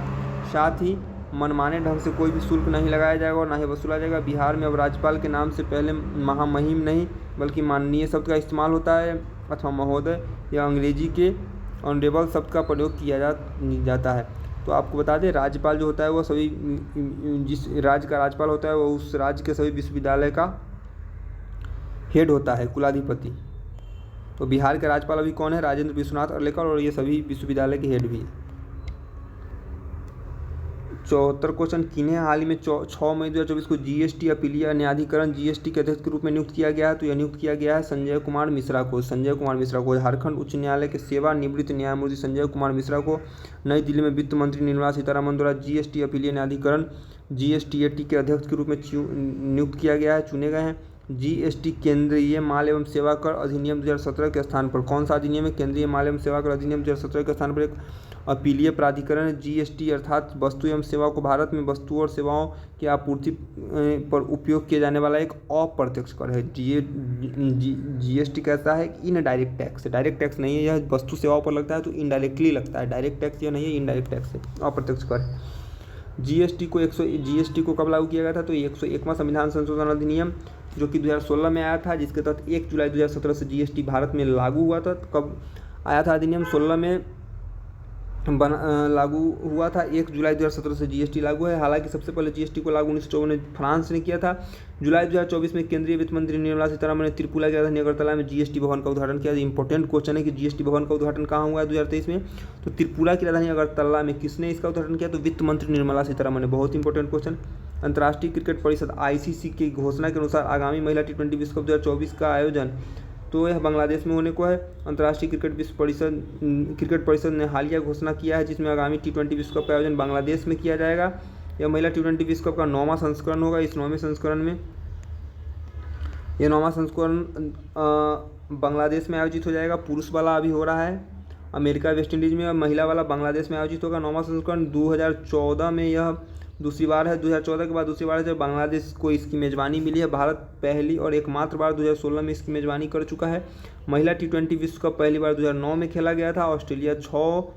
ऑस्ट्रेलिया 6, इंग्लैंड 1, वेस्ट इंडीज 1 बार यह खिताब जीत चुका है। ऑस्ट्रेलिया 6 बार, इंग्लैंड और वेस्ट इंडीज 1 बार। पुरुष T20 वर्ल्ड कप 1 जून से 29 जून 2024 तक वेस्ट इंडीज और अमेरिका में आयोजित किया जाएगा। यह पहली बार खिताब 2009 में दक्षिण अफ्रीका की मेज़बानी में हुआ था, यानी पहली बार जो आयोजन हुआ था T20 वर्ल्ड कप पुरुष वाले का 2007 में। उसके बाद 2009 में दक्षिण अफ्रीका की मेज़बानी में खेला गया था। भारत पड़ोसी पाकिस्तान को हराकर चैंपियन बना था। यह 2009 नहीं, यहाँ पे 2007 होगा। अब तक भारत ने 1 बार यह पदक जीता है, पाकिस्तान 1 बार, इंग्लैंड 2 बार, वेस्ट इंडीज़ 2 बार, श्रीलंका 1 बार, ऑस्ट्रेलिया 1 बार यह खिताब जीता है। 76 भारत में हो रहा है दुनिया के सबसे बड़े चुनाव, 18वां लोकसभा चुनाव दुनिया का सबसे बड़ा चुनाव है। इसको देखते हुए निरीक्षण करने के लिए कितने देशों के प्रतिनिधि ने हाल ही में भारत में आए थे? तो 23 देशों के प्रतिनिधि भारत में इसके निरीक्षण के लिए आए थे। हाल ही में 4 से 9 मई 2024 को इंटरनेशनल इलेक्शन विजिटर्स प्रोग्राम का आयोजन किया गया था। आज इसका उद्घाटन सत्र है जिसमें 23 देशों के 75 से अधिक अंतर्राष्ट्रीय प्रतिनिधियों ने भाग लिया था। इस देश में Bhutan, Mongolia, Australia, Madagascar, Fiji, Kyrgyzstan राज्य, रूस, मालदोवा, ट्यूनीशिया से बहुत सारे देश आए थे। ये प्रतिनिधि छोटे छोटे समूह में 6 राज्यों महाराष्ट्र, गोवा, कर्नाटक, मध्य प्रदेश, उत्तर प्रदेश, गुजरात, इन सब जगहों पर निर्वाचन क्षेत्रों में मतदान संबंधी तैयारियों का निरीक्षण किया था। वर्तमान में मुख्य चुनाव आयुक्त राजीव कुमार है। वर्तमान में मुख्य चुनाव आयुक्त पूछ सकता है कौन है? राजीव कुमार है। वहीं अन्य 2 चुनाव आयुक्त में ज्ञानेश कुमार और doctor Sukhbir Singh Sandhu. Important question पूछ सकता है, चुनाव हाल ही में हुआ है। मुख्य चुनाव आयुक्त राजीव कुमार है। अन्य चुनाव आयुक्त में ज्ञानेश कुमार और सुखवीर सिंह संधू। ज्ञानेश कुमार और सुखवीर सिंह संधू उप अन्य चुनाव आयुक्त में। 77वां क्वेश्चन 77 क्वेश्चन, आईसीसी पुरुष T20 वर्ल्ड कप 2024 के लिए हाल ही में किस नाम से आधिकारिक गान लॉन्च किया गया? ये लॉन्च किया गया था out of this world. ICC पुरुष T20 वर्ल्ड कप 2024 की आधिकारिक गान आउट ऑफ दिस वर्ल्ड जारी किया गया था। इसे ग्रैमी पुरस्कार विजेता कलाकार सीन पॉल जमाइका और सेका सुपरस्टार केस द्वारा तैयार किया गया था। आउट ऑफ दिस वर्ल्ड को तैयार किसने किया था? तो ग्रैमी पुरस्कार विजेता कलाकार कौन है? सीन पॉल, जमाइका के सीन पॉल जो ग्रैमी पुरस्कार जीत चुके हैं, और सोका सुपरस्टार केस द्वारा इसे तैयार किया गया था। ग्रैमी पुरस्कार तो संगीत की दुनिया में मिलने वाला यह प्रतिष्ठित पुरस्कार है ग्रैमी पुरस्कार। तो ग्रैमी पुरस्कार किस क्षेत्र में दिया जाता है? तो इंपॉर्टेंट क्वेश्चन है, संगीत के क्षेत्र में। ग्रैमी पुरस्कार किस क्षेत्र में दिया जाता है? इंपॉर्टेंट क्वेश्चन, संगीत के क्षेत्र में ग्रैमी अवार्ड मिलता है। सबसे प्रतिष्ठित पुरस्कार माना जाता है संगीत के क्षेत्र में ग्रैमी अवार्ड को। वीडियो फॉर्मेट में जारी किए गए इस एंथम में 8 बार के ओलंपिक स्वर्ण पदक विजेता Usain Bolt, cricketer star Chris Gayle, Ali Khan, Shivnarine Chanderpaul और अन्य कैरिबियाई हस्तियां शामिल हैं। पुरुष T20 वर्ल्ड कप 1 से 29 जून वेस्ट इंडीज और अमेरिका में आयोजित किया गया, जिसका आयोजन अमेरिका और वेस्ट इंडीज कर रहा है।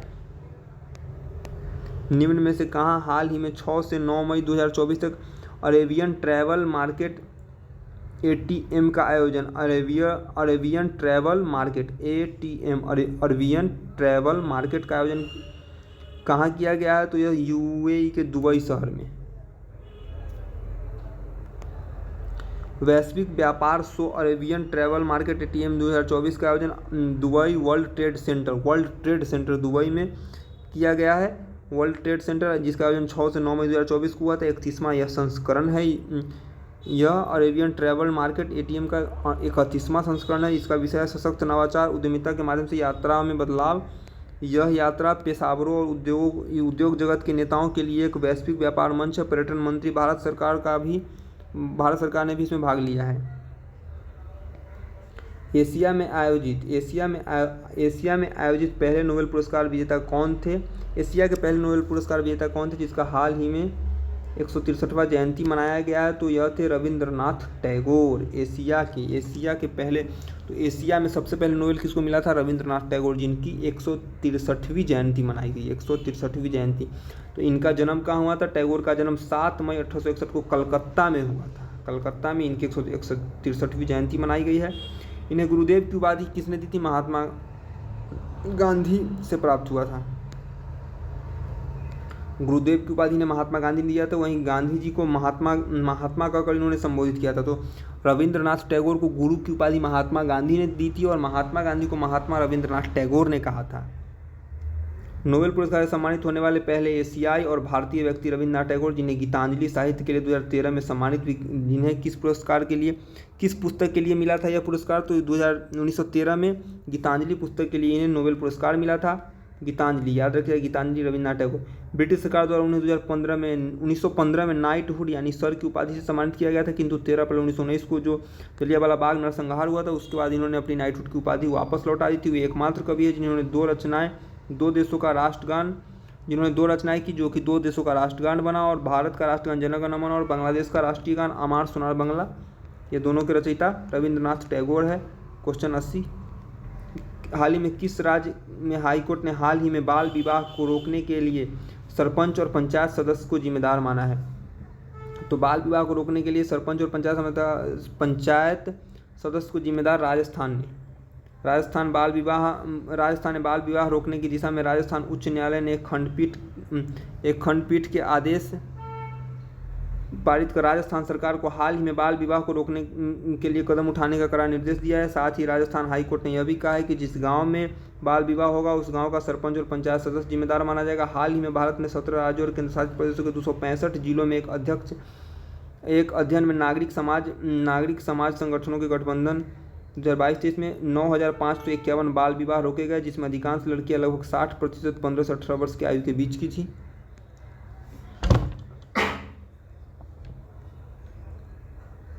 अगला, हाल ही में भारत के 17 राज्यों और केंद्र शासित प्रदेशों में 265 जिलों में किए गए एक अध्ययन में नागरिक समाज संगठन के गठबंधन 2022-23 में, तो यहाँ पे 9,551 बाल विवाह रोके गए थे। आंकड़ों के अनुसार सबसे ज़्यादा बाल विवाह बिहार में रोके गए थे। बिहार में बाल विवाह का प्रचलन 41% अधिक है। आंकड़ों के अनुसार शीर्ष 4 राज्यों में बाल विवाह रोके गए। बिहार में 31%, बंगाल में 11%, यूपी में 11% और झारखंड में 10%। सबसे ज़्यादा बिहार में 31% बाल विवाह हुआ था, इसको रोका गया।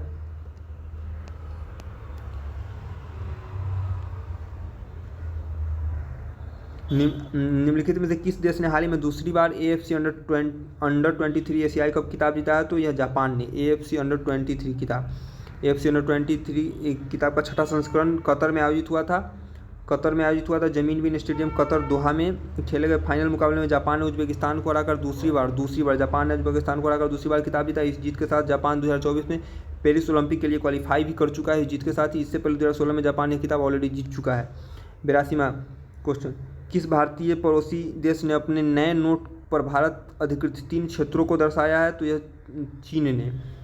नेपाल द्वारा हालिया जारी 100 रुपये के नोट में भारत अधिकृत 3 क्षेत्र काला पानी, लिपुलेख और लिम्पुथेरा को दिखाया है। यह तीनों क्षेत्र वही क्षेत्र है जिसको 2021 में नेपाल ने तत्कालीन प्रधानमंत्री KP शर्मा ओली ने नेपाल का हिस्सा बताया था। 1816 में सुगौली की संधि के अनुसार महाकाली नदी के पूर्व का क्षेत्र नेपाल तथा पश्चिम का क्षेत्र भारत का है, लेकिन महाकाली नदी के उद्गम स्थल को लेकर भारत और नेपाल के बीच विवाद है। तो क्वेश्चन इंपॉर्टेंट यहाँ पे यह है कि जो कौन सा क्षेत्र है जो नेपाल कहता है कि हमारा है, जिस पर भारत का अधिकार है। तो काला पानी, लिपुलेख और लिम्पुथेरा तीनों क्षेत्र याद रहना चाहिए। ऑप्शन ई में क्वेश्चन आ सकता है, काला पानी, लिपुलेख और लिम्पुथेरा। तो काला पानी, लिपुलेख और लिम्पियादुरा तीनों को नेपाल अपना अधिकार बताता है। निम्नलिखित में से हाल ही में किसे मियामी F1 ग्रैंड प्रिक्स 2024 का खिताब जीता है? तो यह लैंडो नॉरिस मैकलेरन ने जीता है यह पुरस्कार। बिहार के सभी स्कूलों में सरकारी बच्चों को एक यूनिक आईडी देने की घोषणा की गई, जिस पर विशेष जानकारी एकत्र करने के लिए बिहार शिक्षा विभाग की आधिकारिक टीम कहाँ गई थी? तो यह गई थी चेन्नई गई थी।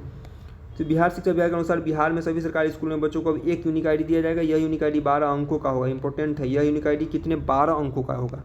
बिहार के स्कूलों में एक आईडी दिया जाएगा। यह आईडी, इस पर 12 अंक होंगे और यह आईडी कक्षा में ही बच्चों को आवंटित कर दिया जाएगा, जो कक्षा 12वीं तक रहेगा। 12वीं तक है, 12 अंकों का आईडी होगा। आधार भी 12 नंबर का होता है। बच्चों की पहचान इसी आईडी से होगी। इस आईडी से बच्चों की कक्षा 12वीं तक की एकेडमिक डिटेल आसानी से देखा जा सकेगा। इसके बेहतर संचालन और फायदे के बारे में अध्ययन करने के लिए बिहार विभाग शिक्षा विभाग के अधिकारियों की एक टीम चेन्नई भेजा गया था, जहां 13 फरवरी 2024 को नई दिल्ली में एक राष्ट्र एक विद्यार्थी एक आईडी कार्ड एक राष्ट्र एक विद्यार्थी एक आईडी कार्ड पर आयोजित राष्ट्रीय सम्मेलन का उद्घाटन धर्मेंद्र प्रधान शिक्षा मंत्री तत्कालिक थे, उन्होंने किया था। अपार जो है इसका फुल फॉर्म क्या है? Automated permanent academic accounts registry. यह केंद्रीय शिक्षा मंत्रालय द्वारा एक योजना है, जिस योजना में के तहत देश भर में पढ़ने वाले छात्रों को विशेष पहचान देने के लिए 12 अंकों का यूनिक आईडी प्रदान किया जाएगा। नरेंद्र मोदी ने बिहार की राजधानी में पटना में रोड शो करने वाले देश के पहले प्रधानमंत्री बने हैं। नरेंद्र मोदी कब पहली बार भारत के प्रधानमंत्री बने थे? तो यह सबसे पहले बने थे 26 मई 2014 को। याद रखिएगा, 26 मई 2014 को यह पहली बार प्रधानमंत्री बने थे। वैसे तो कई प्रधानमंत्री ने पटना में चुनावी सभा का आयोजन किया, लेकिन पहली बार ऐसा है जब कोई प्रधानमंत्री राजधानी पटना में 12 मई 2024 को रोड शो किए हैं। नरेंद्र मोदी 26 मई 2014 को 15वें प्रधानमंत्री के रूप में शपथ ग्रहण की थी। 2024 में 26 मई को उनके दोनों कार्यकाल को मिलाकर 10 साल पूरे हो गए। प्रधानमंत्री मोदी देश की आज़ादी के बाद जन्मे पहले भारतीय प्रधानमंत्री भी है। प्रधानमंत्री मोदी देश की आज़ादी के बाद यानी कि 1947 के बाद जन्मे और प्रधानमंत्री बनने वाले पहले भारतीय प्रधानमंत्री है। वे 2001 में गुजरात के मुख्यमंत्री बने। 1985 में भाजपा में शामिल हुए थे। 16 मई 1996 को अटल बिहारी वाजपेयी भाजपा से प्रधानमंत्री बनने वाले पहले नेता थे। नरेंद्र मोदी भाजपा के प्रधानमंत्री बनने वाले दूसरे नेता हैं। निम्नलिखित में से किस देश ने थॉमसन कप और उबेर कप 2024 का खिताब जीता है? थॉमसन और उबेर ये जीता होगा चीन ने जीता है दोनों। हाँ, थॉमसन और उबेर दोनों खिताब इस बार चीन ने जीता है। थॉमसन कप और उबेर कप क्वेश्चन जटिल बना सकता है चीन देकर, तो अच्छा क्वेश्चन है। थॉमस कप और Uber cup, Thomas cup Uber cup दोनों चीन जीता है। दोनों जो है चीन जीता है। क्रमशः पुरुष और महिला बैडमिंटन टीम चैंपियनशिप से है। 2024 में इसका आयोजन चीन के चेंगदू में हुआ था। थॉमस कप और उबेर कप दोनों का आयोजन जो है चीन के चेंगदू में हुआ था और इसमें चीन ने इंडोनेशिया को 4-1 से हराकर 11वीं थॉमस कप का खिताब जीता था पुरुष में, और महिला वर्ग में इंडोनेशिया ने 4-1 से हराकर थॉमस कप जीता था इंडोनेशिया को। तो महिला वर्ग में भी तो दोनों में चीन ने इंडोनेशिया को, यानी दोनों का उपविजेता जो है इंडोनेशिया रहा है, विजेता चीन रहा है। पिछली बार 2012 में 2012 के चीनी बैडमिंटन टीम के विश्व टीम चैंपियनशिप पुरुष और महिला दोनों का खिताब एक साथ जीता था। इससे पहले 2012 में भारत एकमात्र बार 2022 में थॉमस कप का खिताब जीता है। वहीं उबेर कप का खिताब भारत अभी तक नहीं जीत सका है। भारत अगले 5 वर्षों तक किस देश के प्रशासनिक अधिकारी को प्रशिक्षित करेगा? तो अगले 5 वर्षों तक यह बांग्लादेश के प्रशासनिक अधिकारी को प्रशिक्षित करेगा। भारत जो है वो अगले 5 वर्षों तक यानी 25 से 30 तक के लिए 1500 बांग्लादेशी अधिकारियों को प्रशिक्षित करने और उसके अंदर क्षमता निर्माण करने और समझौता ज्ञापन की नवीनीकृत करने के लिए बांग्लादेशी सरकार के साथ समझौता पर हस्ताक्षर किया। दोनों देशों के मध्य समझौता 2014 में हुआ था, जिसे हाल ही में नवीनीकृत किया गया है। बताएं कि व्लादिमीर पुतिन ने कौन सी बार राष्ट्रपति बना है? तो व्लादिमीर पुतिन 5वीं बार राष्ट्रपति बने हैं व्लादिमीर पुतिन। तो यह 7 मई 2024 को व्लादिमीर पुतिन 5वीं बार रूस के राष्ट्रपति बने हैं। दरअसल रूस में चुनाव हुआ, पुतिन को 88% वोट मिला था। व्लादिमीर पुतिन वर्ष 2000 में पहली बार राष्ट्रपति बने थे, जिसके बाद 2004, 12 और 18 में वे राष्ट्रपति चुने गए। फिल्म टाइटैनिक में कैप्टन एडवर्ड स्मिथ का रोल प्ले करने वाले किस महान बॉलीवुड एक्टर का हाल ही में निधन? तो ये रोल अदा किया था कैप्टन एडवर्ड स्मिथ का रोल किसने अदा किया था? बर्नार्ड हिल ने, जिसका हाल में निधन। तो टाइटैनिक फिल्म दिसंबर 1997 में रिलीज हुई थी। यह फिल्म RMS टाइटैनिक शिप नामक एक विशाल ब्रिटिश यात्री जहाज पर आधारित है। इस जहाज का पहला सफ़र अप्रैल 1912 में साउथहैम्पटन इंग्लैंड से न्यूयॉर्क शहर का था। कहाँ से? साउथहैम्पटन, इंग्लैंड के साउथहैम्पटन से न्यूयॉर्क शहर का था। हालांकि यह जहाज अपने पहले सफ़र में ही 14-15 अप्रैल 1912 को समुद्र में समा गई। पिछले साल 18 जून 2023 को टाइटैनिक जहाज का मलबा देखने गई पनडुब्बी टाइटन भी विस्फोट का शिकार हुई और यह टाइटैनिक भी वहीं रह गई और 5 लोगों की इसमें मौत हुई थी। किस फुटबॉल क्लब ने 36वीं बार ला लीगा 24 का खिताब अपने नाम किया है? तो यह ला लीगा जीता है रियल मैड्रिड ने। 36वीं बार ला लीगा 24 का खिताब किसने जीता है? रियल मैड्रिड ने। ला लीगा एक स्पेनिश लीग फुटबॉल है। कहाँ का है? Spanish league football, important league, मतलब उसके इधर का लीग क्षेत्रीय होता है। तो ला लीगा एक स्पेनिश लीग फुटबॉल टूर्नामेंट है। स्पेनिश लीग क्या है? लीग फुटबॉल टूर्नामेंट है। हाल ही में रियल मैड्रिड ने रिकॉर्ड 36वीं बार ला लीगा यानी स्पेनिश लीग फुटबॉल टूर्नामेंट का खिताब अपने नाम किया है। Girona football club La Liga की अंक तालिका में दूसरे स्थान पर है। तो कौन? Girona football club. La Liga में रियल मैड्रिड के बाद जो अगर दूसरे नंबर पर आता है तो वह गिरोना फुटबॉल क्लब है। कौन? गिरोना फुटबॉल क्लब दूसरे नंबर पर है, जबकि बार्सिलोना फुटबॉल क्लब तीसरे स्थान पर रहकर संतोष है।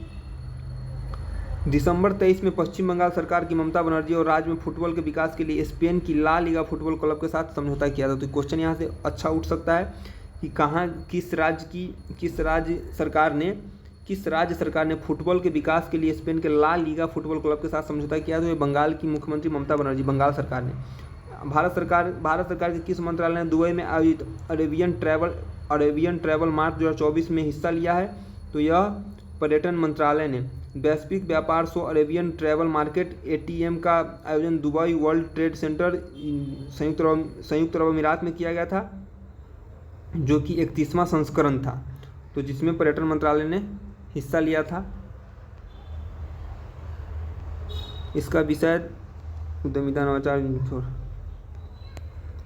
हाल ही में 7 मई 2024 को दुनिया भर में मनाई गई विश्व एथलेटिक्स दिवस का थीम क्या था? तो वर्ल्ड माइल चैलेंज। विश्व एथलेटिक्स दिवस 7 मई को प्रत्येक वर्ष मनाया जाता है पूरी दुनिया में। इसका उद्देश्य अच्छे स्वास्थ्य और खेल और व्यायाम को बढ़ावा देना है। यह पहली बार 1996 में मनाया गया था। विश्व एथलेटिक्स दिवस 2024 का theme world mile challenge. Next 93 7 मई 2024 को भारतीय मूल की अमेरिकी अंतरिक्ष यात्री Sunita Williams Boeing Starliner spacecraft से कौन सी बार अंतरिक्ष की उड़ान भरने वाली थी, किंतु खराबी के कारण इसे टाल दिया गया? तो यह तीसरी बार। कितनी? तीसरी बार। भारतीय मूल की अमेरिकी अंतरिक्ष यात्री सुनीता विलियम्स। कौन? सुनीता विलियम्स तीसरी बार अंतरिक्ष के नासा कैनेडी स्पेस सेंटर से उड़ान भरने वाली थी, लेकिन खराबी की वजह से इसको टाल दिया गया। उड़ान कुछ समय पहले बोइंग स्टारलाइनर और स्पेसक्राफ्ट में तकनीकी दिक्कतों की वजह से उड़ान टाल दिया गया। सुनीता विलियम्स इससे पहले अब तक 2 बार 2006 और 2012 में अंतरिक्ष की यात्रा कर चुका है। 2006 में अंतरिक्ष में 195 दिन और 2012 में 127 दिन बिताए हैं। निम्नलिखित में से किसके द्वारा हाल ही में भारत के पहले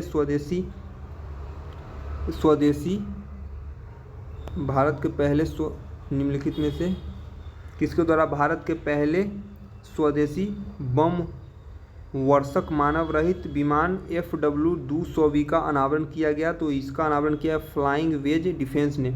4 मई 24 को बेंगलुरु स्थित एरोस्पेस और प्रौद्योगिकी फर्म फ्लाइंग वेज डिफेंस ने भारत के पहले स्वदेशी वाम वर्षक मानव रहित विमान FWD-200B का। क्वेश्चन इंपॉर्टेंट यहाँ से इसलिए हो सकता है क्योंकि भारत का पहला स्वदेशी बम वर्षक मानव रहित विमान, बम वर्षक या बम वर्षा करने वाला मानव रहित बिना मानव का विमान है जिसका नाम क्या है FWD-200B। तो यह भारत का पहला बम गिराने वाला मानव बिना मानव के, यह रिमोट से कंट्रोल होगा, सेंसर से कंट्रोल होगा। FW-200B अनावरण किया है। यह भारत का पहला स्वदेश निर्मित बम वर्षक मानव रहित विमान है FWD-200B। इंपॉर्टेंट। भारत घाना के बीच हाल ही में 2-3 मई 2024 को संयुक्त व्यापार समिति का कौन सा सत्र घाना की राजधानी अंकारा में आयोजित किया गया? तो घाना की राजधानी अंकारा में इसका चौथा सत्र आयोजित हुआ था भारत घाना के बीच। 5 जनवरी 1952 को पटना में जन्मे बिहार के पूर्व उप मुख्यमंत्री सुशील कुमार मोदी 13 मई 2024 को 72 वर्ष की आयु में कैंसर की वजह से मौत हुई है। 1952 में 5 जनवरी को इनका जन्म हुआ था, 13 मई को इनका निधन हुआ। वे 1974 में जेपी आंदोलन में महत्वपूर्ण भूमिका निभाए थे। आपातकाल के दौरान वे जेल से भी भाग गए थे और बतौर बिहार के वित्त मंत्री रिकॉर्ड कितनी बार इन्होंने बजट पेश किया है? तो इन्होंने बिहार के वित्त मंत्री रहते हुए सबसे अधिक बार 11 बार बजट पेश किया है। सबसे अधिक 11 बार, रिकॉर्ड 11 बार इन्होंने बिहार के वित्त मंत्री के रूप में बजट पेश किया है, 11 बार। कोई भी यात्री चलती ट्रेन से गिर जाने पर या हादसे का शिकार होने पर वह मुआवजे का तभी हकदार होगा जब उसके पास टिकट होगा। टिकट नहीं रहने पर रेलवे मुआवजे का भुगतान नहीं कर सकता। यह फैसला हाल ही में किस उच्च न्यायालय ने अपने एक फैसले में सुनाया है? तो यह पटना उच्च न्यायालय ने सुनाया है। तो पटना उच्च न्यायालय ने पटना हाईकोर्ट के बारे में, तो पटना हाईकोर्ट की स्थापना 22 मार्च 1912 को भारत के तत्कालीन वायसराय लॉर्ड हार्डिंग द्वितीय के द्वारा किया गया था। पटना हाईकोर्ट के स्थापना उच्च न्यायालय भवन की आधारशिला 1 दिसंबर 2013 को भारत के तत्कालीन वायसराय लॉर्ड हार्डिंग द्वितीय के द्वारा रखी गई। इंपॉर्टेंट क्वेश्चन है पटना हाईकोर्ट के बारे में। क्या पटना हाईकोर्ट की स्थापना की घोषणा हुई थी 22 मार्च 1912 को, बिहार जब अलग हो रहा था। उच्च न्यायालय भवन की आधारशिला को 1 दिसंबर 1913 को लॉर्ड हार्डिंग द्वितीय के द्वारा ही रखी गई। और पटना उच्च न्यायालय भवन का जो कार्य है वह पूरा हुआ औपचारिक रूप से लॉर्ड हार्डिंग द्वितीय के समय ही 3 फरवरी 2016 को यह कार्य पूरा हुआ। हालांकि पटना उच्च न्यायालय ने 3 फरवरी 1916 को खोला गया, किंतु उच्च न्यायालय ने वास्तव में 1 मार्च 1916 से अपने कार्य का शुभारंभ किया। पटना उच्च न्यायालय 26 जुलाई 1948 तक बिहार और उड़ीसा प्रांत क्षेत्रों के अधिकार क्षेत्र के रूप में काम किया। तब उड़ीसा के लिए एक अलग उच्च न्यायालय का गठन किया गया था। वो पहले पटना भारत के वायसराय के रूप में लॉर्ड हार्डिंग द्वितीय का कार्यकाल 23 नवंबर 1910 से 4 अप्रैल 1916 तक रहा था। इन्हीं के समय में 1911 में जॉर्ज पंचम के आगमन में दिल्ली दरबार का आयोजन होता है। साथ ही बंगाल विभाजन को भी रद्द करने की घोषणा की जाती है। पटना उच्च न्यायालय के पहले मुख्य न्यायाधीश एडवर्ड मेनार्ड डेस चैम्प्स चैमियार थे। एडवर्ड मेनार्ड डेस चैम्प्स चैमियार थे। न्यायमूर्ति सुश्री रेखा दोषित पटना उच्च न्यायालय की मुख्य न्यायाधीश पद पर आसीन होने वाली पहली महिला थी। पटना उच्च न्यायालय की दूसरी महिला न्यायाधीश श्रीमती न्यायमूर्ति ज्ञान सुधा मिश्रा थी, जो बिहार से भारत के सर्वोच्च न्यायालय की पहली महिला न्यायाधीश रही हैं। हालांकि सुप्रीम कोर्ट की पहली महिला जज फातिमा बीबी 6 अक्टूबर 1989 में चुनी गई थी। पंडित लक्ष्मीकांत झा स्वतंत्रता के बाद पटना उच्च न्यायालय के पहले भारतीय मुख्य न्यायाधीश थे। पटना उच्च न्यायालय की पहली महिला न्यायाधीश श्रीमती जस्टिस इंदु प्रभा सिंह, जिन्हें पटना उच्च न्यायालय और इसकी रांची बेंच में अदालत आयोजित करने वाली पहली महिला न्यायाधीश होने का गौरव प्राप्त है। पटना हाईकोर्ट ने अब तक दो मुख्य न्यायाधीश दिए हैं। तो पटना हाई कोर्ट ने अब तक भारत के लिए यानी सर्वोच्च न्यायालय के लिए सुप्रीम कोर्ट के लिए 2 मुख्य न्यायाधीश दिए हैं, जिसमें भुवनेश्वर प्रसाद सिन्हा भारत के 6ठे मुख्य न्यायाधीश और ललित मोहन शर्मा भारत के 24वें मुख्य न्यायाधीश है। यानी पटना उच्च न्यायालय ने भारत को 2 सर्वोच्च न्यायालय के मुख्य न्यायाधीश दिया है। हालांकि भारत के पहले मुख्य न्यायाधीश श्री एच.जे. कानिया। भारत का पहला मुख्य न्यायाधीश कौन था? भारत के पहले सर्वोच्च न्यायालय के सुप्रीम कोर्ट के पहले मुख्य न्यायाधीश कौन थे? एच.जे. कानिया। इंपॉर्टेंट है। एच.जे. कानिया का पूरा नाम क्या था? हीरालाल जेकी सुंदस कानिया। हीरालाल जेकी सुंदस कानिया। ये भारत के पहले H.J. कानिया, हीरालाल J.K. सुंदर कानिया भारत के पहले सुप्रीम कोर्ट के मुख्य न्यायाधीश थे। वर्तमान में भारत के 48वें मुख्य न्यायाधीश श्री N.V. रमन, यानी N.V. रमन मतलब नुथलापति वेंकट रमन, N.V. रमन नुथलापति वेंकट रमन है। इससे पहले भारत के 47वें मुख्य न्यायाधीश शरद अरविंद बोबड़े थे, 48वें हुए। N.V. रमन कौन है? 48वें नंबर के है नुथलापति वेंकट रमन। अप्रैल 2015 में पटना उच्च न्यायालय की स्थापना के 100 वर्ष पूरे हो गए। पटना उच्च न्यायालय की स्थापना के 100 वर्ष पूरे कब हो गए? अप्रैल 2015 में। और इसके चलते भारत शताब्दी समारोह की योजना बनाई गई थी। इस अवसर पर उद्घाटन भारत के 13वें राष्ट्रपति श्री प्रणब मुखर्जी ने किया था। सुप्रीम कोर्ट की तर्ज पर पटना हाई कोर्ट में एडवोकेट ऑन रिकॉर्ड व्यवस्था 2010 में लागू की गई थी। इस व्यवस्था को पटना हाई कोर्ट में समाप्त कर दिया गया था। 20 पॉइंट भारतीय संविधान के अनुच्छेद 216 के अंतर्गत उच्च न्यायालय के गठन का प्रावधान है और अनुच्छेद 217 के अंतर्गत मुख्य न्यायाधीश की नियुक्ति। इंपॉर्टेंट क्वेश्चन कि भारतीय संविधान के अनुच्छेद 216 के तहत उच्च न्यायालय के गठन का प्रावधान है। उच्च न्यायालय का गठन अगर नया राज्य कोई बनता है तो वहाँ उच्च न्यायालय का गठन अनुच्छेद 216 के तहत होगा और उस उच्च न्यायालय में मुख्य न्यायाधीश की नियुक्ति अनुच्छेद 217 के तहत होगी। भारत ने किस देश के राजदूत हिरोशी सुजुकी और नागालैंड के मुख्यमंत्री नेफ्यू रियो के द्वारा संयुक्त तौर पर 8 मई 2024 को राजधानी कोहिमा में कोहिमा शांति स्मारक का उद्घाटन किया? तो कोहिमा जो है वह कोहिमा शांति स्मारक का उद्घाटन जापान द्वारा। किसने? भारत में किस देश के राजदूत ने? किस देश के राजदूत ने? जापान के राजदूत, जिसका नाम क्या है? Hiroshi Suzuki. और नागालैंड के मुख्यमंत्री नेफ्यू रियो ने। तो नागालैंड की राजधानी कोहिमा है, तो नागालैंड की राजधानी कोहिमा में वहाँ के मुख्यमंत्री नेफ्यू रियो। वहाँ के मुख्यमंत्री कौन है? नेफ्यू रियो। और जापान के राजदूत हिरोशी सुजुकी ने कोहिमा में कोहिमा शांति स्मारक का उद्घाटन किया। कौन कौन किया? तो वहाँ के मुख्यमंत्री नेफ्यू रियो और जापान के राजदूत हिरोशी सुजुकी।